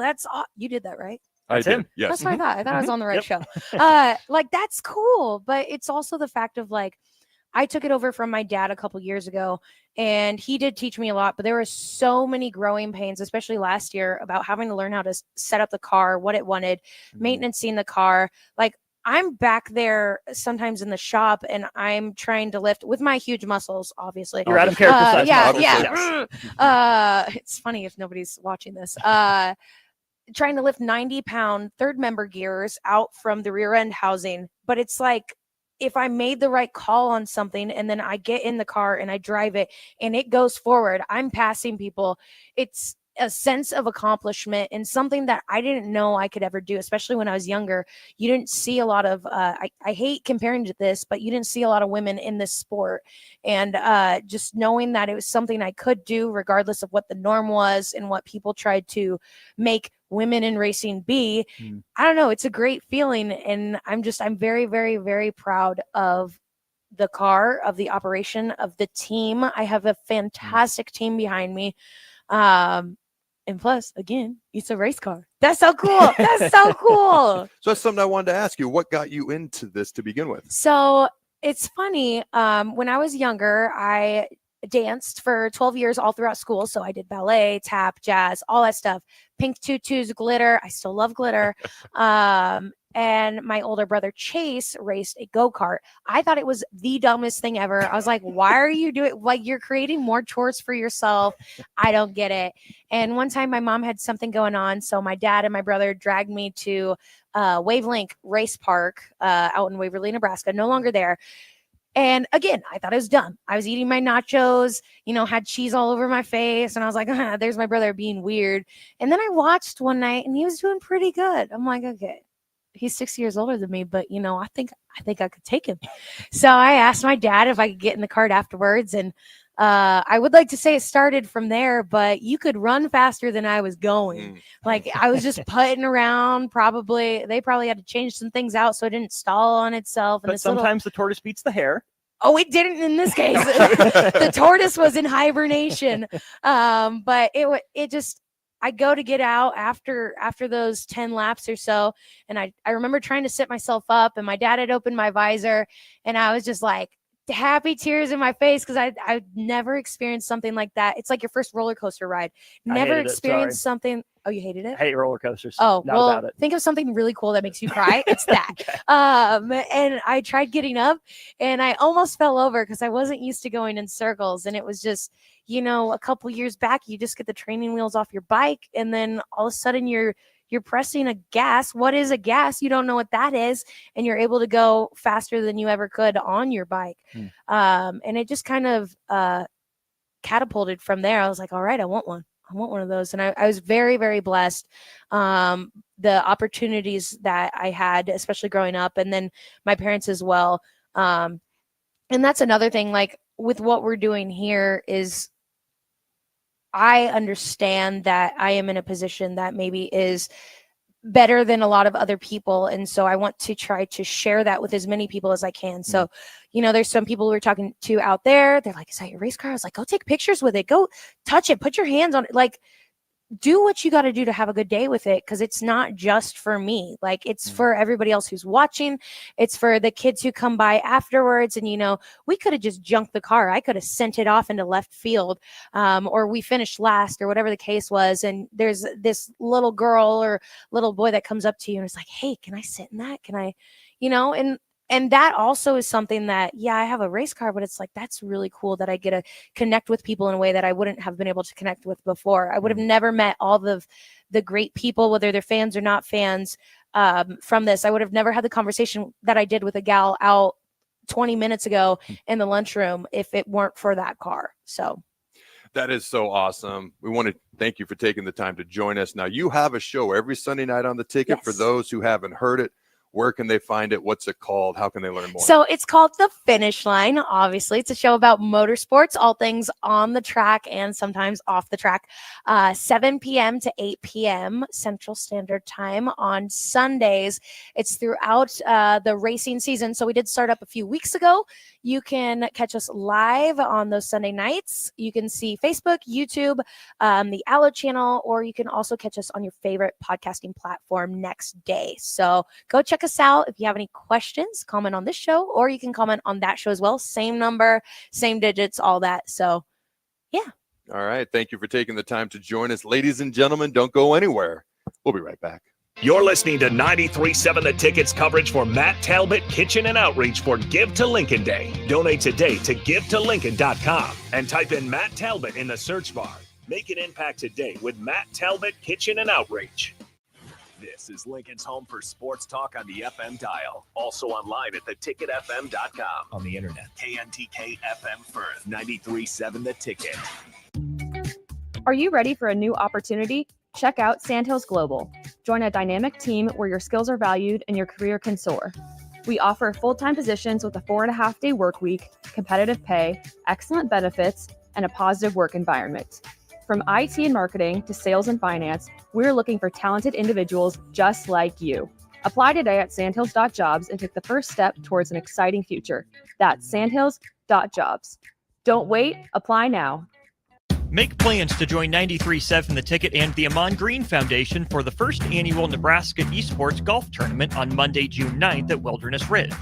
It's a 4-man scramble starting at 11 a.m. that will feature former Husker greats like Amon Green, Johnny Rogers, Niles Paul, Tony Davis, Adam Carriker, Vershawn Jackson, and more, with great prizes and great golf. Sponsorships are also available. Call or text us at 402-464-5685 with questions, or sign your team up online at theticketfm.com. Registration goes through May 30th. Garage doors can break down or quit working at the worst times. At Doors Plus, they understand that a broken garage door sometimes means repair and not replace. Sometimes, all you need to make your door like new again is a few bolts, a realignment, or even a new balance. Trust the pros at Doors Plus to handle your garage door repair the right way so you can get on with your busy schedule. Visit them online at DoorsPlusLLC.com or give them a call today at 402-590-5800. Doors Plus. Garage doors and more. The end of the school year is drawing near, which means graduation parties are coming soon. Are you prepared for hosting? Führer's Cheese Spread is the dip that brings everyone together to celebrate graduations and the close to a great school year. And it goes well with crackers, meats, soups, and more. How could you consider throwing a party without it? Get to your local grocery store today and load up on Führer's Cheese Spread. No graduation party is complete without it. There are great Mexican restaurants all over town, but there is one that is especially worth the drive from any part of town. Tacos Los Hermanos at 70th and Havelock. Cool off this summer with a delicious horchata or other special drinks, and grab one of their famous taco boxes for a group of friends or coworkers to enjoy, full of birria tacos and many other options. Don't forget their great desserts like tres leches, flan, and cheesecake. Get to Tacos Los Hermanos for lunch or dinner today at 70th and Havelock in Lincoln. It's the best time of the year to order a new John Deere air seeder during Landmark Implement's Fast Start Early Order program. Take your seeding performance to the next level with John Deere's advanced air seeding technology. Achieve precise seed and fertilizer placement, optimize emergence, and cover more acres with less downtime. Now is the time to lock in the best price of the year during Landmark Implement's Fast Start Early Order program. Contact your Landmark Implement for full details and experience the Landmark difference. Start your Sundays off right with Jeff and Nicole Essink on Fitness Fanatics. Jeff and Nicole discuss health and wellness, how to achieve fitness goals, and more through the life of gym owners and gym goers. It's Fitness Fanatics from 9 to 11 a.m. on Sundays on 93.7 The Ticket and theticketfm.com. If you're a veteran, our nation has created a wide range of benefits to thank you for your service, but it can be difficult to navigate the process of determining eligibility, filing claims, appealing decisions, and securing the benefits you've earned. Speak to your County Veteran Service Officer or the Nebraska Department of Veterans Affairs State Service Office to see what's available to you and your family. These services are 100% free, so visit veterans.nebraska.gov today. Sponsored by the Nebraska Department of Veterans Affairs, aired with the Nebraska Broadcasters Association and this station.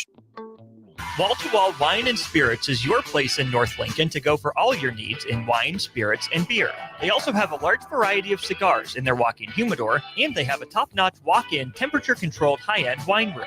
Plus, you can enjoy free samples from their tasting bar. There's only one place to go for all your needs for spirits and cigars. That's Wall to Wall Wine and Spirits on North 27th Street in Lincoln.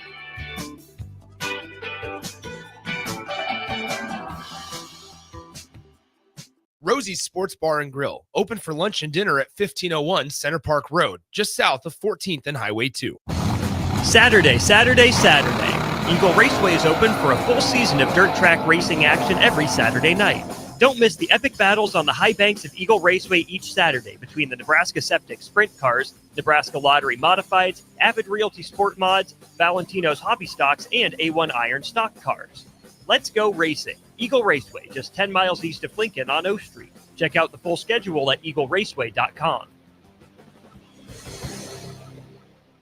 You're listening to 93.7 The Ticket's coverage for Matt Talbot Kitchen and Outreach for Give to Lincoln Day. Donate today to givetolincoln.com and type in Matt Talbot in the search bar. Make an impact today with Matt Talbot Kitchen and Outreach. This is the Adam Carriker Show. Position right of the quarterback, out of the shotgun, first and 20. Jailbreak screen in the air. It is tipped. It is intercepted by Carriker at the Missouri 21-yard line. Live from the heart of Lincoln, America, 8-year NFL vet and All-American defensive lineman Adam Carriker. Shotgun snap to Everidge. He's got the left arm going, and now he's got a whole lot of Adam Carriker who rips him down inside the 25-yard line. On 93.7 The Ticket and theticketfm.com. Here is your host, Adam Carriker. All right, ladies and gentlemen, welcome back to Hour 2 of the Adam Carriker Show here on 93.7 The Ticket. We have another special guest, but before we bring her on again, it is Give to Lincoln Day here at Matt Talbot Kitchen and Outreach. Matt Talbot offers housing programs and case management to help individuals and families move from the streets to stability. Guests receive help with rent assistance, applications, landlord communications, life skills, and tenant education. In 2024, Matt Talbot served 3,305 individuals, many experiencing housing instability or homelessness for the first time. Free meals can prevent homelessness by freeing up money for rent, utilities, or gas. The long-term goal of the housing program here is a greater experience and lasting housing stability for those that are in need. Again, help make a difference, help make an impact in people's lives who could sure use it, help people in the community, this great city of Lincoln. Again, if you want to help contribute, make an impact, simply go to givetolincoln.com, type in Matt Talbot in the search, and choose your donation. Like 377 of your closest friends. Is that where we're at right now? 377 people have made a donation. That is awesome. Let's hit 400. We have 42 minutes. Let's get 23 people to get us to 400 donators. Let's get to 400. Let's get to 400 plus. Thank you for the update, Austin. All right, my man. We got a special guest. You want to bring on our special guest here, Austin? My friend Lori Wellman. She is Schenectady, New York. Now, Adam has to try to spell it, right? All right, you're Schenectady? up. Schenectady. The odds are somewhere between 0 and 0.001%. Well, I'll get this captain's right. got $50 on it. True, I think he I'm does. going to speak for him here. We'll put Vershawn's money on the line. We're good at that. I agree with. I like that philosophy. Schenectady, SKIN. Am I right so far? No, I'm already off. Oh my gosh! Did I at least get the S right? Yes. Yeah. Oh, awesome! All right. Is it CH? Yes. Oh, all right. IN.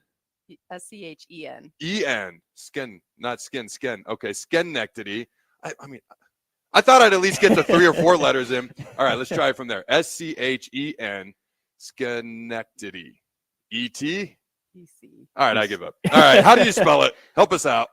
Go ahead. You're up. You It's got it. SCHEN, Shen, Ek, EC. And was it, I think I missed the C, so that's just TADY. Yes. I think you got it that Yeah. time. And that's actually where I went to college. I went to Union College in Schenectady. So that's why it came up. I'm glad you got it right, though. Appreciate you helping Kind out of with right. it. I'm gonna getting give myself close. credit for it this time. If I Yeah, didn't getting last close on time, that. so. Farley's giving me the look from yesterday. This is Lori Wellman, Director of Development for Matt Talbot Kitchen and Outreach. Lori, update on the day. How are things going? Don't give us that look. You couldn't spell it amazing. right. Sorry, go ahead. Sorry. It's amazing. We are having a lot of fun, but we're also just in awe of the generosity of our community. We're so grateful. People are making contributions today. They're going to keep our programs going all year round. People in need of housing, people in need for food, those basic things that we take for granted, as well as our care program. A lot of our programs are intertwined. So lots of times people might come in here because they need the nourishment of our meal and they want that community feel. But while they're here, they're able to connect with a licensed drug and alcohol counselor, and they're able to talk about what treatment might be best for them. They're able to talk about, okay, so you have 3 treatment houses. When I get out, what does that look like? We can have those conversations. So there's a lot that happens here, and the gifts that are being made today are going to ensure that we're able to do that all year. When you think about the impact that can be made in people's lives, people who don't have, sometimes you can take for granted just having food every day, having new clothes to put on, having, if you need help with something, being able to get that assistance, which can be life altering, is such a positive direction. All right, share some of the experiences that you've had since you've been here, and maybe some of the examples of people's lives who've been impacted in a positive way. A lot of our guests spend time being looked down on, or people just don't look at them at all. They are on the fringes of society, and people prefer not to connect because they maybe don't know. When guests come here and they have warmth and they have compassion and they have some nourishment, you can see them come alive. And so you'll notice our slogan for today is Hope Lives Here. And that's because we talk about hope every day. When somebody has that glimmer of hope, and when they know that other people believe in them and are supporting them through their journey, it makes all the difference. You can see them come alive. That's such a great point, because they're human beings, and sometimes they don't get treated as such. And like you said, they don't get looked at that way. And that can have such an impact on somebody. And then all of a sudden you can come to a place like Matt Talbot and you get people who genuinely care and genuinely want to help you, and the impact that can make, and then the services that you're providing that can help them additionally as well. Things like that are just awesome, and frankly should be talked about even more than they are, in my humble opinion. So I'm glad we're here today. All right. And I love the impact that you guys are making in the community. Well, thank you so much. And I've told some of the other of your colleagues this, but I like to make fun of my family a lot. It's kind of how we work. I got a feisty Jewish mom from Brooklyn, and she walks and talks and does it loudly. And she says, "I don't understand. That guy looks like he's able-bodied to me." And this was a conversation we really had one day. And I said, "Okay, Mom, I want you to think about that individual who you think should be able to be self-sufficient.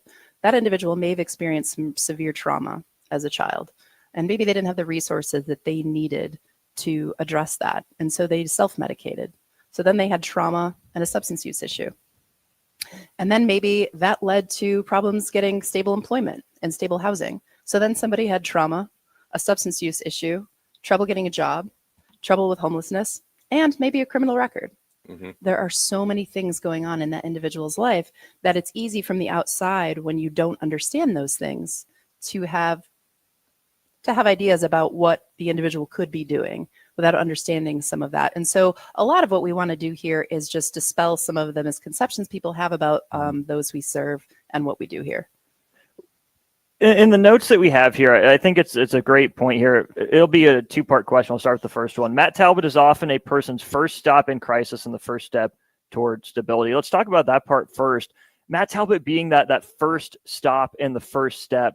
When you hear that and you see people that are struggling for the first time, they don't know where to go. What does it mean to you? And what does it tell you about the staff that you have here at Matt Talbot, the job they do, and people knowing that they can come here for that hope, that dignity, and some of the resources they need? So I want to call out Leanne Pelser. She's our Director of Housing and Outreach. She's an example. You had Glenn on earlier. It's the same thing. All of our staff are like this. They're incredibly compassionate individuals, and they understand that when somebody's coming in here, they may not even know what they don't know. They may feel panic. I think it's important to note that there was about 13% of the people who came through our facility last year who were experiencing homelessness. Everybody else is experiencing poverty and maybe near homelessness. So someone like Leanne and Glenn, they get that individual. They are calm. They show that compassion. They ask questions. The number of times I have left this place on my way home, and Leanne should have left an hour earlier, but she's sitting down right next to someone, working out things to lessen that person's panic in that moment, but also to let them know they are not alone in that journey. And our staff is also really well informed. So they do a really good job connecting with other nonprofits in the community. We don't want to duplicate services. And there is a million nonprofits in Lincoln that do really good work. And so we'll connect them someplace when that needs to happen. But that staff, they're really compassionate. They're dealing with that individual, and they understand that that person's in a dark, scary place. And then the follow-up to that would be the quote that's here from someone. In the middle, it says, I hate seeing you, but I love seeing you. Hate to see you because the circumstances haven't changed, but love seeing you because I know I can count on you guys, right? You're the first step, but also talk about what Matt Talbot does and being along for the journey for people, these guests you see, more than once. We are a community here, and dining room is set up that way very purposefully. We want it to be a community feel. We have an example, a man who passed away last year. He was in his 90s, Earl, and Earl came here every single day. We loved seeing Earl. Well, we didn't love that he might have needed some of our help, but he was a part of the Matt Talbot family and the Matt Talbot community. If that man missed a meal, we were doing a wellness check. And that's what we are doing here. We're building that community. We're making sure people feel that they belong somewhere. And so that's what we mean. We don't want people to need us, but we love that if they need us, we can be here and we can connect with them. Ladies and gentlemen, when you give to Matt Talbot Kitchen and Outreach during Give to Lincoln Day, your donation goes even further thanks to matching funds from the Lincoln Community Foundation. Every dollar helps provide hot meals, safe housing, recovery support, and dignity to those who need it most. And as Lori just spelled out, a community as well. A lot of times when you feel like you're battling something alone, that can be one of the worst parts of it. You feel like you've got a community, people who have your back. That can make a gigantic impact. Again, visit givetolincoln.com, search for Matt Talbot Kitchen and Outreach, and make your gift today. Thank you for joining us today, Lori, and thank you for everything that you're doing here and everyone who here and what you guys are doing to help make an impact in people's lives. Thank all of you. This has been a great day, and thank you to the community. All right, ladies and gentlemen, don't go anywhere. We'll be right back. You're listening to 93.7 The Ticket's coverage for Matt Talbot Kitchen and Outreach for Give to Lincoln Day. Donate today to givetolincoln.com and type in Matt Talbot in the search bar. Make an impact today with Matt Talbot Kitchen and Outreach. Gaina Trucking is hiring CDL Class A and B drivers. Their strong team culture makes it not a job, but a career. Gaina Trucking offers health, vision, and dental insurance, 401k with company match, an employee assistance program, and other bonus programs. Build a better career today with great team culture at Gaina Trucking. Learn more and apply today at GainaTrucking.com. Support Matt Talbot Kitchen and Outreach on Give to Lincoln Day. Your gift will be received by a portion of Lincoln Community Foundation's matching fund. Homelessness is a complex problem facing our community. By working together, we can find solutions. Your donation for Give to Lincoln Day moves us closer to ensuring that everyone in Lincoln has a safe place to sleep at night. Because of your generosity, hope lives here. Give anytime through May 29th at givetolincoln.com. Get rid of pesky critters once and for all with Bats to Rats. Their expert team is here to help you reclaim your home.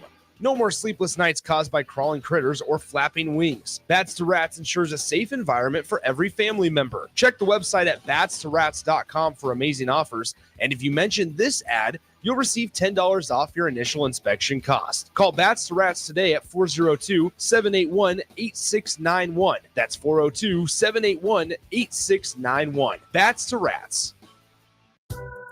Father's Day is coming soon, and you know what that means. Backyard parties and lots of grilling. You know what's more embarrassing than an overcooked piece of meat? A dirty, disgusting, and grimy grill. Let the pros at Husker Grill Cleaning keep you ready all grilling season. They'll take your grill apart piece by piece, scrub every inch, and reassemble it so your grill can look and perform its best. Visit their website, huskergrillcleaning.com today to schedule your appointment. Husker Grill Cleaning, serving Lincoln, Omaha, Malcolm, and more. Make plans to join 93.7 The Ticket and the Amon Green Foundation for the first annual Nebraska Esports Golf Tournament on Monday, June 9th at Wilderness Ridge. It's a four-man scramble starting at 11 a.m. that will feature former Husker greats like Amon Green, Johnny Rogers, Niles Paul, Tony Davis, Adam Carriker, Vershawn Jackson, and more, with great prizes and great golf. Sponsorships are also available. Call or text us at 402-464-5685 with questions, or sign your team up online at theticketfm.com. Registration goes through May 30th. Country music star Rodney Atkins will be performing at the Icebox on Friday, June 20th. Tickets start at $30 and doors open at 7 p.m. The capacity is only 3,000, so don't wait. Buy your tickets at lincolnstars.com today before it sells out. It's the best time of the year to order a new John Deere air seeder during Landmark Implement's Fast Start Early Order program. Take your seeding performance to the next level with John Deere's advanced air seeding technology. Achieve precise seed and fertilizer placement, optimize emergence, and cover more acres with less downtime. Now is the time to lock in the best price of the year during Landmark Implement's Fast Start Early Order program.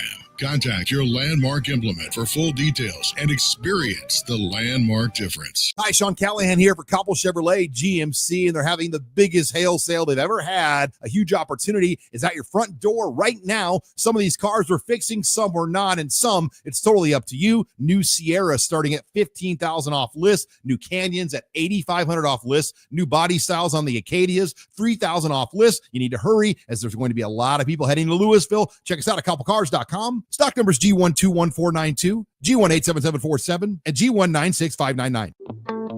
Wall-to-Wall Wine and Spirits is your place in North Lincoln to go for all your needs in wine, spirits, and beer. They also have a large variety of cigars in their walk-in humidor, and they have a top-notch walk-in temperature-controlled high-end wine room. Plus, you can enjoy free samples from their tasting bar. There's only one place to go for all your needs for spirits and cigars. That's Wall-to-Wall Wine and Spirits on North 27th Street in Lincoln.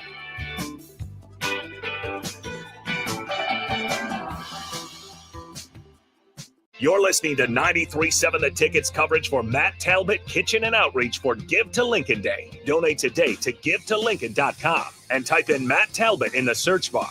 Make an impact today with Matt Talbot Kitchen and Outreach. This is the Adam Carriker Show on 93.7 The Ticket and theticketfm.com.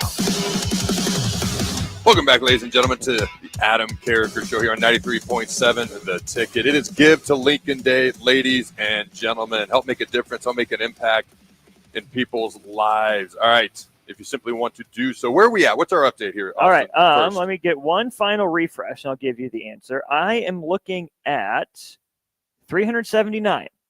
I got All right. 379. So Let's we get to got 400. about 30 minutes to Let's get get there. 21 more donors. We can do it, Lincoln. Let's get there. All right, ladies and gentlemen, you want to make a difference, make an impact, help people in the community, simply go to givetolincoln.com, type in Matt Talbot. All right, final thoughts on the college football playoff, and then we will move forward. We got a clip from Will Bolt. We got a clip from Jordy Ball. Congratulations to her on winning the NFSA National Player of the Year award. About frickin' time. All right, somebody had a question about what we should do with Army versus Navy with what we propose. Yeah, that was a 51-62. Speaking of Army, where does the Army-Navy game fit in with all these hypothetical playoff games? Because Army-Navy deserves its own week that it historically has gotten. So I couldn't possibly agree more. It is one of the best traditional rivalry games each and every year. USC Notre Dame might go away. Okay. I don't want that to go away. But at least we get Notre Dame Clemson. That is true. That is going to be fun and exciting. I think I it's don't fun hate and it, exciting. but it's not Notre Dame USC. I think Notre Dame needs to join a conference. I'm just saying. Topic for another day. Okay. Army, Navy. So I already proposed earlier a G5 playing game. The top two G5 teams playing each other to get that G5 spot. You'd have to start their season a week earlier than everyone else. Austin pointed out we've already got week 0. What's the big deal? So what about this idea? What if we take Army, Navy, and you put it as the night game, standalone night game, week 0, to highlight that first weekend each and every year to kick off the college football season? What do you think about that idea? I would say either it's the primetime night game, or can you give it its own standalone day on Sunday? I'm good where with there's either no one of NFL. those. Basically, it's that first weekend. Yeah. However you want to highlight it the most, you could do you could do the Monday night game. I don't like giving them the short week after that, though. So Saturday, Sunday, however you want to do it. Like, I would just move it to the beginning of the season. If it's a bunch of G5 teams, G5 games, and you highlight it that night or Sunday, however you want to do it, and then you can go into week 1, week 2, and you're off with the races. What do you think of that there, Jake? No. Who? I'm used to saying Jake. I apologize. I know. Austin, No, what do you think of that I'd there, want Austin? Bach to. No, I think it's a great idea. I'm on board. Let's do it. I think that'd be awesome. All right. I do got to rant about one thing, and this is where they're trying to maximize every single penny to the nth degree when it comes to the college football playoff. So if they have this, let's go back to the 16-team playoff that they're proposing. All right, I've already diatribed. I like the 4-4-2-2-1-1 model 14-team playoff, SEC championship, Big Ten championship game. The top 2 seeds get the first round bye, probably going to be the Big Ten SEC champs. So you kind of maximize the conference games, the regular season, the non-conference games affect the seeding, the conference championship games matter, and a bunch more teams get an opportunity, more money can be made. I think it's the best model for everyone. I think it takes the playoff committee out of it as much as possible because you earn it through your play-in games, championship games, regular season games on the field, and then the people's opinions, the committee has to step in for the seeding beyond that. But why? Why under God's hot sun, Austin, if they're going to go with a 16-team playoff, why do we have to convolute that? Why can't we go 1 versus 16, 2 versus 15, 3 versus 14? Because what they're also proposing is 1 through 12 get a bye, 13 versus 16, 14 versus 15, which then goes into your 14-team playoff. The 1 and 2 seeds now get a second bye, which I would not like if I was a 1 or 2 seed. Mm-hmm. The only thing I can come up with is you actually get more games out of this. You get extra games, ergo more money. Mm-hmm. I hate that. I hate not making more money, but the way they want to do it, I hate that, and I can't stand it. What do you think of it? I think it's stupid. Yes. I think it's a horrible idea. Yes. But I think it makes perfect sense that it would be suggested because it gives those teams 1, 2, 3, 4, or 1 and 2 at the very least, that moral superiority. Look at us. We can set ourselves apart even more. We have to make, our little peons down there, our little, little brothers, they have to play another game. We get a bye week. We get a rest. I mean, maybe it'll come back and bite them like it did Oregon, right, with the bye and having to face a team. But in the straight seeding model, probably less so. College basketball is probably tops of my list in terms of favorite sports to watch. And it makes me sad that Charlie Baker came out today and said they're looking at 72 or 76 for 2 tournaments from now. Why? But that's my point. I mean, they have it down to a science. You have your 2, 16 seed play-in games. You have your 2 11 seed play-in games. Then this is a straight bracket format all the way down through. You don't need to make it more complicated, except that, like you said, potentially more games, which is a boost to the ego and that feeling of moral superiority and setting themselves apart. So I actually sat down and did the math because everything comes back to money right now in college football. It does. It comes back to money. You get an extra 2 games if you do it this way. The 13 versus 16, 14 versus 15, which is 2 more games that you get to make more money off. And that's why I believe it's being proposed. And I'm not a fan of it in any way, shape, or form. Has anyone on the text line responded to the Army-Navy idea? Because I think it would actually be highlighted even more if you kicked off the season with it. We have MT Westy commenting about no blinkers on the dirt track with fake surprise. Eric is saying, as someone that hauls equipment, the people that cut in front of you are the worst. And we have 4931 chiming in about the new no re-entry policy at the stadium. Okay. So I actually just was looking at that a second ago. So let me pull that back up. AD Troy Dannon said Valentino's will be back in the stadium with new Carrier Aramark, as well as Runza and Fairbury hot dogs. Dannon also confirmed that there will no longer be stadium entry at Memorial Stadium, meaning fans can no longer leave the stadium at halftime and come back. So first and foremost priorities here, Austin. Valentino's and Runza and Fairbury hot dogs are back. What are your thoughts? Good. Great. That's tradition, right? That's the tradition we're looking for in college football. You have Nebraska staples, keep them in the stadium. That's simple. I'm going to be honest with you. When I go to get food there, it's always Valentino's and Runza every single time. I can't remember the last time I got something different at the stadium. I'm a Val's Pizza and then a Red Dog guy. Ooh, I like the Red Dogs too. Yeah. All right. The no re-entry. I got to be honest, this never even occurred to me as something that needed to be addressed. What are your thoughts on the no re-entry, basically? So I was going back and forth on the text line with this person a little bit. And again, thank you. You're a loyal listener. We really do appreciate you listening on your drive all the way out. I guess I'm someone who's never walked out of a game like that. So I don't see the need. And their point is, well, if you don't allow people to walk out and, stretch their legs or, use porta potties or something, the concession lines are going to get long and the bathroom lines are going to get long. It's going to get crowded. Is it not already? How much worse can it get? That's why we're looking at a $1 billion price tag potentially on the new stadium renovation. The only exception I could see to that is if people paid for their tailgate space. They paid to go park in front of the stadium. They get a wristband. They say, okay, yep, I paid to have this spot. I paid for my tickets. I'm going to go out and get my own food. I could see that re-entry. But if you're just a fan sitting in the stands, what are you going to do? Walk back to your car and then walk back? You want to stretch your legs? Sure, it's going to be crowded, but stand up, meander in your row. Do you really need to leave? So, I just feel like re-entry can be more of a headache than it is a benefit for more people. First of all, I did not realize this was something that needed to be addressed. I did not know it was an issue. You make an interesting point about the tailgate spots. There could be exceptions for people who paid for certain tailgate spots. Outside of that, when I heard this, all I could think of was 2011, the Ohio State game. Yeah. People left early, and then Nebraska makes the big comeback. And anytime there's a big comeback, people want to come back in. That's really what I thought of right off the top. All right. Eric says halftime beers. Okay, I get that, but they're selling alcohol in the stadium. They are now. That is a change. That is different. You don't even need the halftime beers, Eric. How about that? Maybe that's what prompted the no re-entry thing. Probably. Because now you don't really need to go anywhere unless, again, it's that tailgate spot. All right, so we have a clip here. Jordy Ball wins the National Player of the Year award. Do we have that clip ready by chance there, Austin? We can play it? I believe Jackson has it. So, Jackson, if it's queued up, please hit it. We were close. We were one pitch away from being on the other end of today. But just the whole season in general, again, I'm really proud of our team. We did grow a lot, but at the same time, we know we didn't meet our potential. And with that being said, we're graduating 4 seniors, 2 who are in the lineup really consistently. And so we have a ton of returners. And in the locker room, we talked about watch Tennessee celebrate. That's let it burn as bad as it can. Watch them celebrate, watch them hold their ticket, watch them put those hats on, and watch them in the World Series.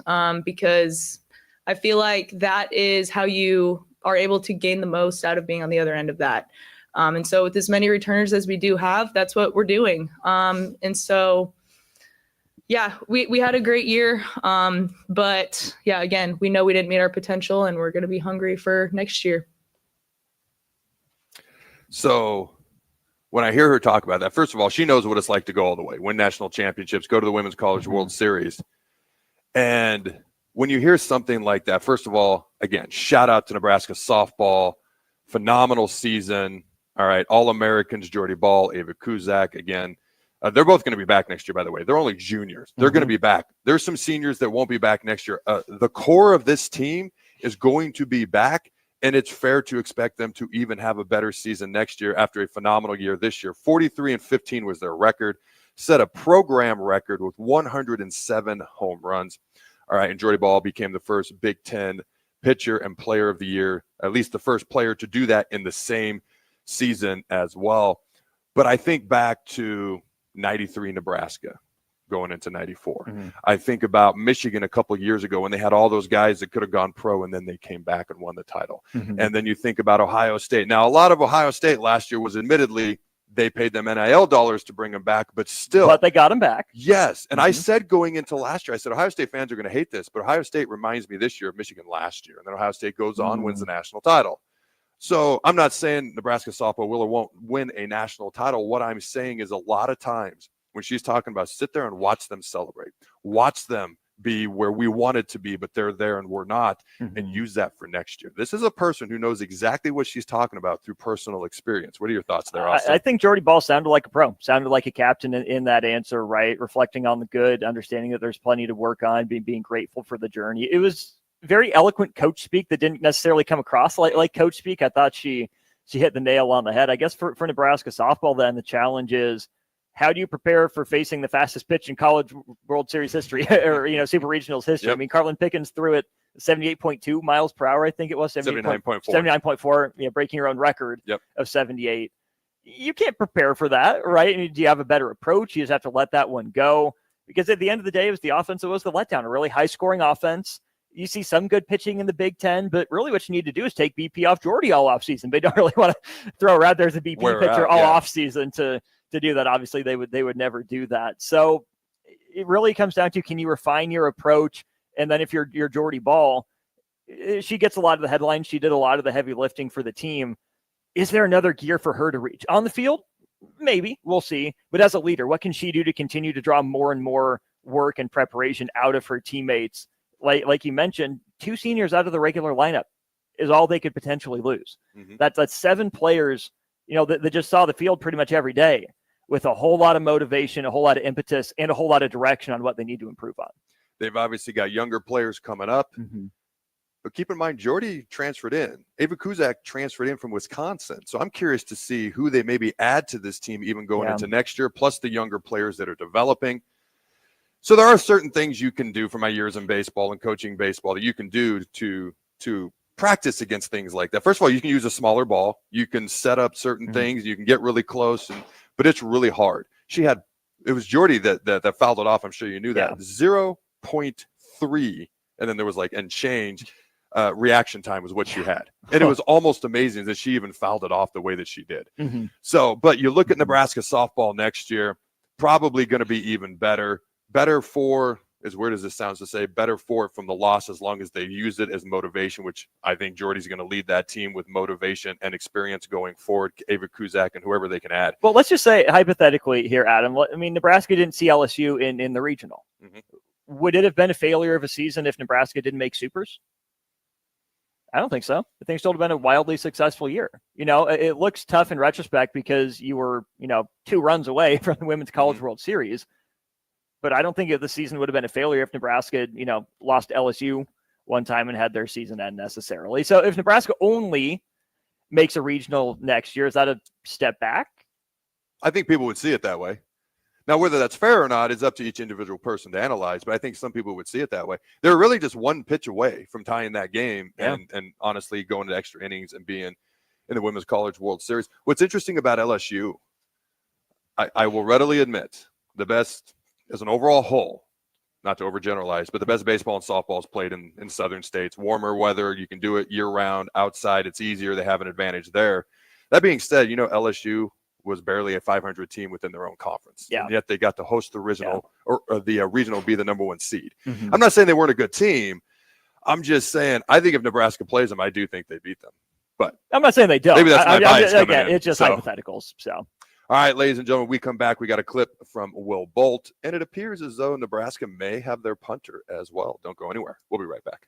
You're listening to 93.7 The Ticket's coverage for Matt Talbot Kitchen and Outreach for Give to Lincoln Day. Donate today to givetolincoln.com and type in Matt Talbot in the search bar. Make an impact today with Matt Talbot Kitchen and Outreach. country music star Rodney Atkins will be performing at the Icebox on Friday, June 20th. Tickets start at $30 and doors open at 7 p.m. The capacity is only 3,000, so don't wait. Buy your tickets at LincolnStars.com today before it sells out.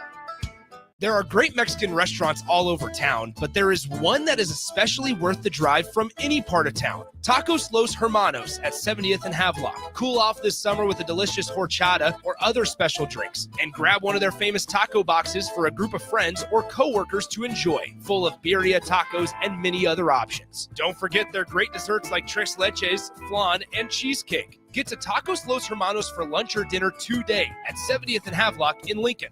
93.7 The Ticket, Fox, KFXL weather. Brought to you by Bryant Air Conditioning, Heating, Electrical, and Plumbing.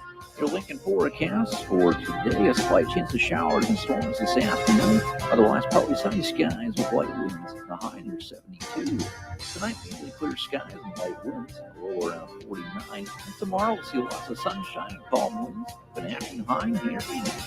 Meteorologist complex for 93.7 The Ticket and ticketfm.com.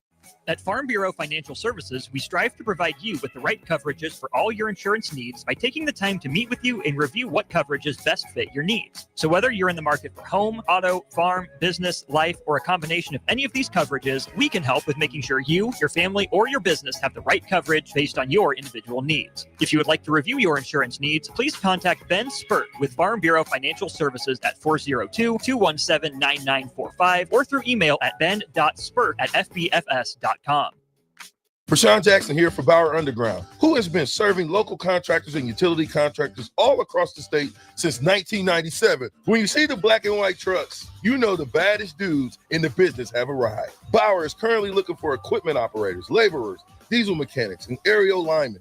Join the brotherhood built on hard work, authentic people, and pedigree of success. Bauer, a family-friendly company who reminds you, go Big Red! Mike, the insurance company wants us to replace the roof.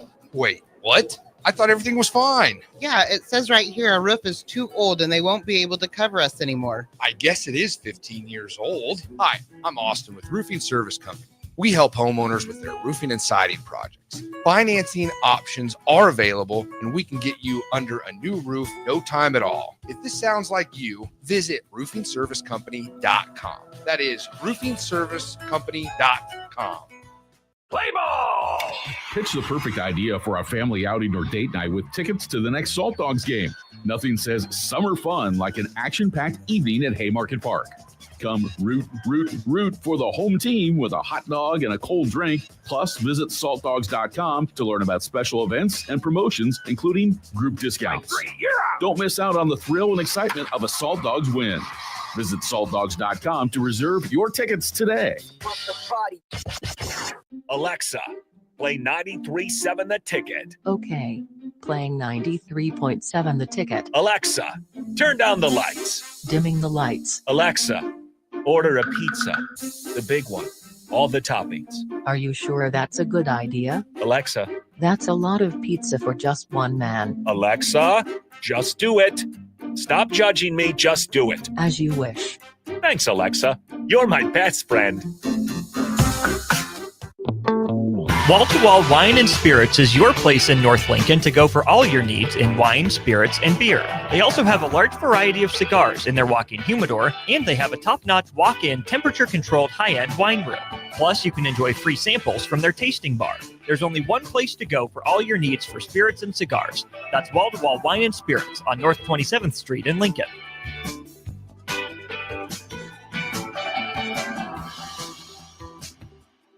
You're listening to 93.7 The Ticket's coverage for Matt Talbot Kitchen and Outreach for Give to Lincoln Day. Donate today to GiveToLincoln.com and type in Matt Talbot in the search bar. Make an impact today with Matt Talbot Kitchen and Outreach. This is the Adam Carriker Show on 93.7 The Ticket and theticketfm.com. Boom! Welcome back, ladies and gentlemen, to the Adam Carriker Show here on 93.7 The Ticket. So I was all set to give a lot of recruiting updates today. We will do those tomorrow. All right, today we are on site here for Give to Lincoln Day. Matt Talbot Kitchen and Outreach. So again, we'll do those recruiting updates tomorrow. As always, or again, just a reminder, donate, givetolincoln.com. Type in Matt Talbot in the search and choose your donation level. Every time we turn around, more people are giving, more people are donating, more people are contributing and helping to make an impact. All right. 385. Nice. We'll Right get to now, by that the way. 400. Let's get to that 400 number. Keep it up. We're proud Let's of you. get there. Thank you. Let's get there. All right. We have a clip from Will Bolt, all right, who talks about Greg Sharp and just what he's meant to Nebraska baseball. Before we play that, just kind of a random Nebraska baseball fun fact. Rob Childress has been the pitching coach for every single conference tournament championship team in school history. Did you know that? I saw that earlier in the week. It's one of those things that makes sense when you think about it, but you don't think about it. It just kind of goes to the back of the mind, under the radar a little bit, so to speak. Like, he's a good coach, Mhm. but you don't think about, when he was at Nebraska all the time, the fact that he would have been the pitching coach for the first one and then the last two. Just, oh yeah, it makes sense. Rob Childress, good coach. You think about guys who are kind of like the backbone of programs that kind of fly under the radar, under the radar. For Nebraska football for a long time, it was guys like George Darlington, Ron Brown, who's obviously with the program now, and other guys who were there for a very, very long time. But let's go ahead and roll that Will Bolt clip, and he talks about Greg Sharp and just how much Greg meant to Nebraska baseball. It was an emotional early part of the season, with his passing and just all the things that came along with that, and the Vanderbilt game, and just I think, thinking about the way the first game could have ended and it didn't end, you kind of just wonder if it was destiny, right? That we needed to continue to play, and that this team has more in front of it. And it's been,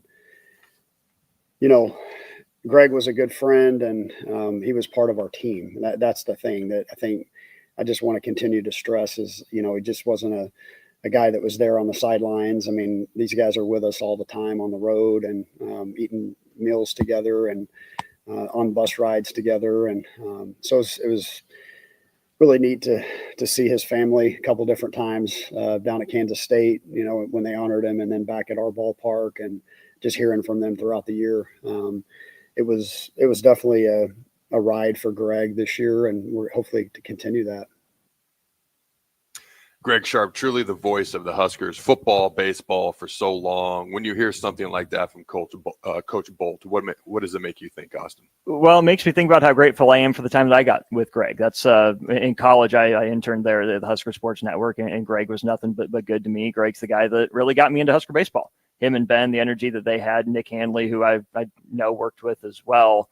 I've told Nick this a couple times. I mean, he's the Husker baseball historian of the bunch here. He knows more about it than I do, because I didn't really follow Husker baseball until I got to the network, started working games, and Greg's passion specifically for that team and that program. I mean, he loved Husker football too. Don't get me wrong, but I think baseball is his thing. I would say probably the same for Ben. I mean, they made Husker baseball their thing. The amount of time, effort, attention that they poured into it was infectious. I'm sure I'm not the only one who came across a Husker baseball game those guys called me. Again, lucky to have worked with them.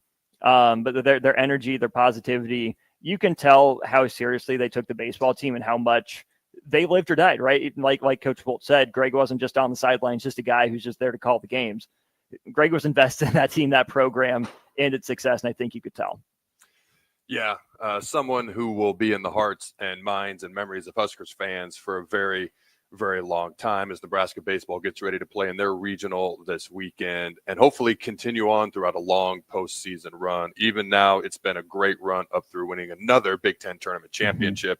We move over now briefly before we close the show today. It seems as though Nebraska football may have a beeline on who their next punter is going to be. Aussie punter Archie Wilson from Haley Berry College is visiting Nebraska this weekend. He is expected to join summer workouts in June. Now, he is 6'2", 183 pounds. Okay, he is in town this weekend on a visit. The punter went to Pro Kick Academy. All right, and Eckler has a good relationship with them. And I am not going to say this word right, but I'm going to do my best. He can kick with both legs, which I believe means he's ambipedal. Good Lord. Do you have any idea if I said that right? Basically, he can kick with both legs. Ambipedal? Ambipedal. That sounds... both, pedal. All right, I'm going to go with what you said. Ambipedal, ambipedal. So I'm going to go with what you said because I don't know how to exactly say it. But my point is simply this: I've known for a while that they know what they're going to do, and they're excited about who they're bringing in. And it appears as though this may be the individual that they're bringing in. And Eckler has a relationship with where he came from, which again is Pro Kick Academy. He has a relationship with him from the past, and they are very, very excited about the plan they have. And again, that plan appears to be Aussie punter Archie Wilson. You got any quick thoughts before we get out of here on that, Austin? Great, cool. Kick it inside the 20, kick it inside the 5 as often as you possibly can. Please, for the love of heck, kick the ball where it's supposed to go. Directionally, distance-wise, I feel like that's not a big ask. I'm excited to see rugby-style punting here at Nebraska, not because I was a gigantic fan of it over the years, but because I know Mike Eckler's success, and that's what he wants to do, and I want to see us get better on special teams. If it works, great. If it doesn't work, I guess we're still searching. I guess we'll see what happens. I am optimistic, mostly because of Mike Eckler. All right, Austin, get us out of here on an update where we're at contributions-wise and how people can help out more. Gladly, yes. Over $246,000 raised. Good job, Lincoln. And 385 of you are now some of our closest friends. We're still shooting for that magical 400 number. Let's get there. Let's get there as soon as we can. We hope to keep expanding that number. At the very least, let's get the same number of donators as Academic All-Americans at Nebraska. Ooh. Same number as a sellout streak, right? Let's hit these numbers. Let's hit these milestones. They're right there in front of us. Come on. We can do it, people. I like it. All right, ladies and gentlemen, have a phenomenal day. And until next time, go Big Red. And always remember to throw the ball.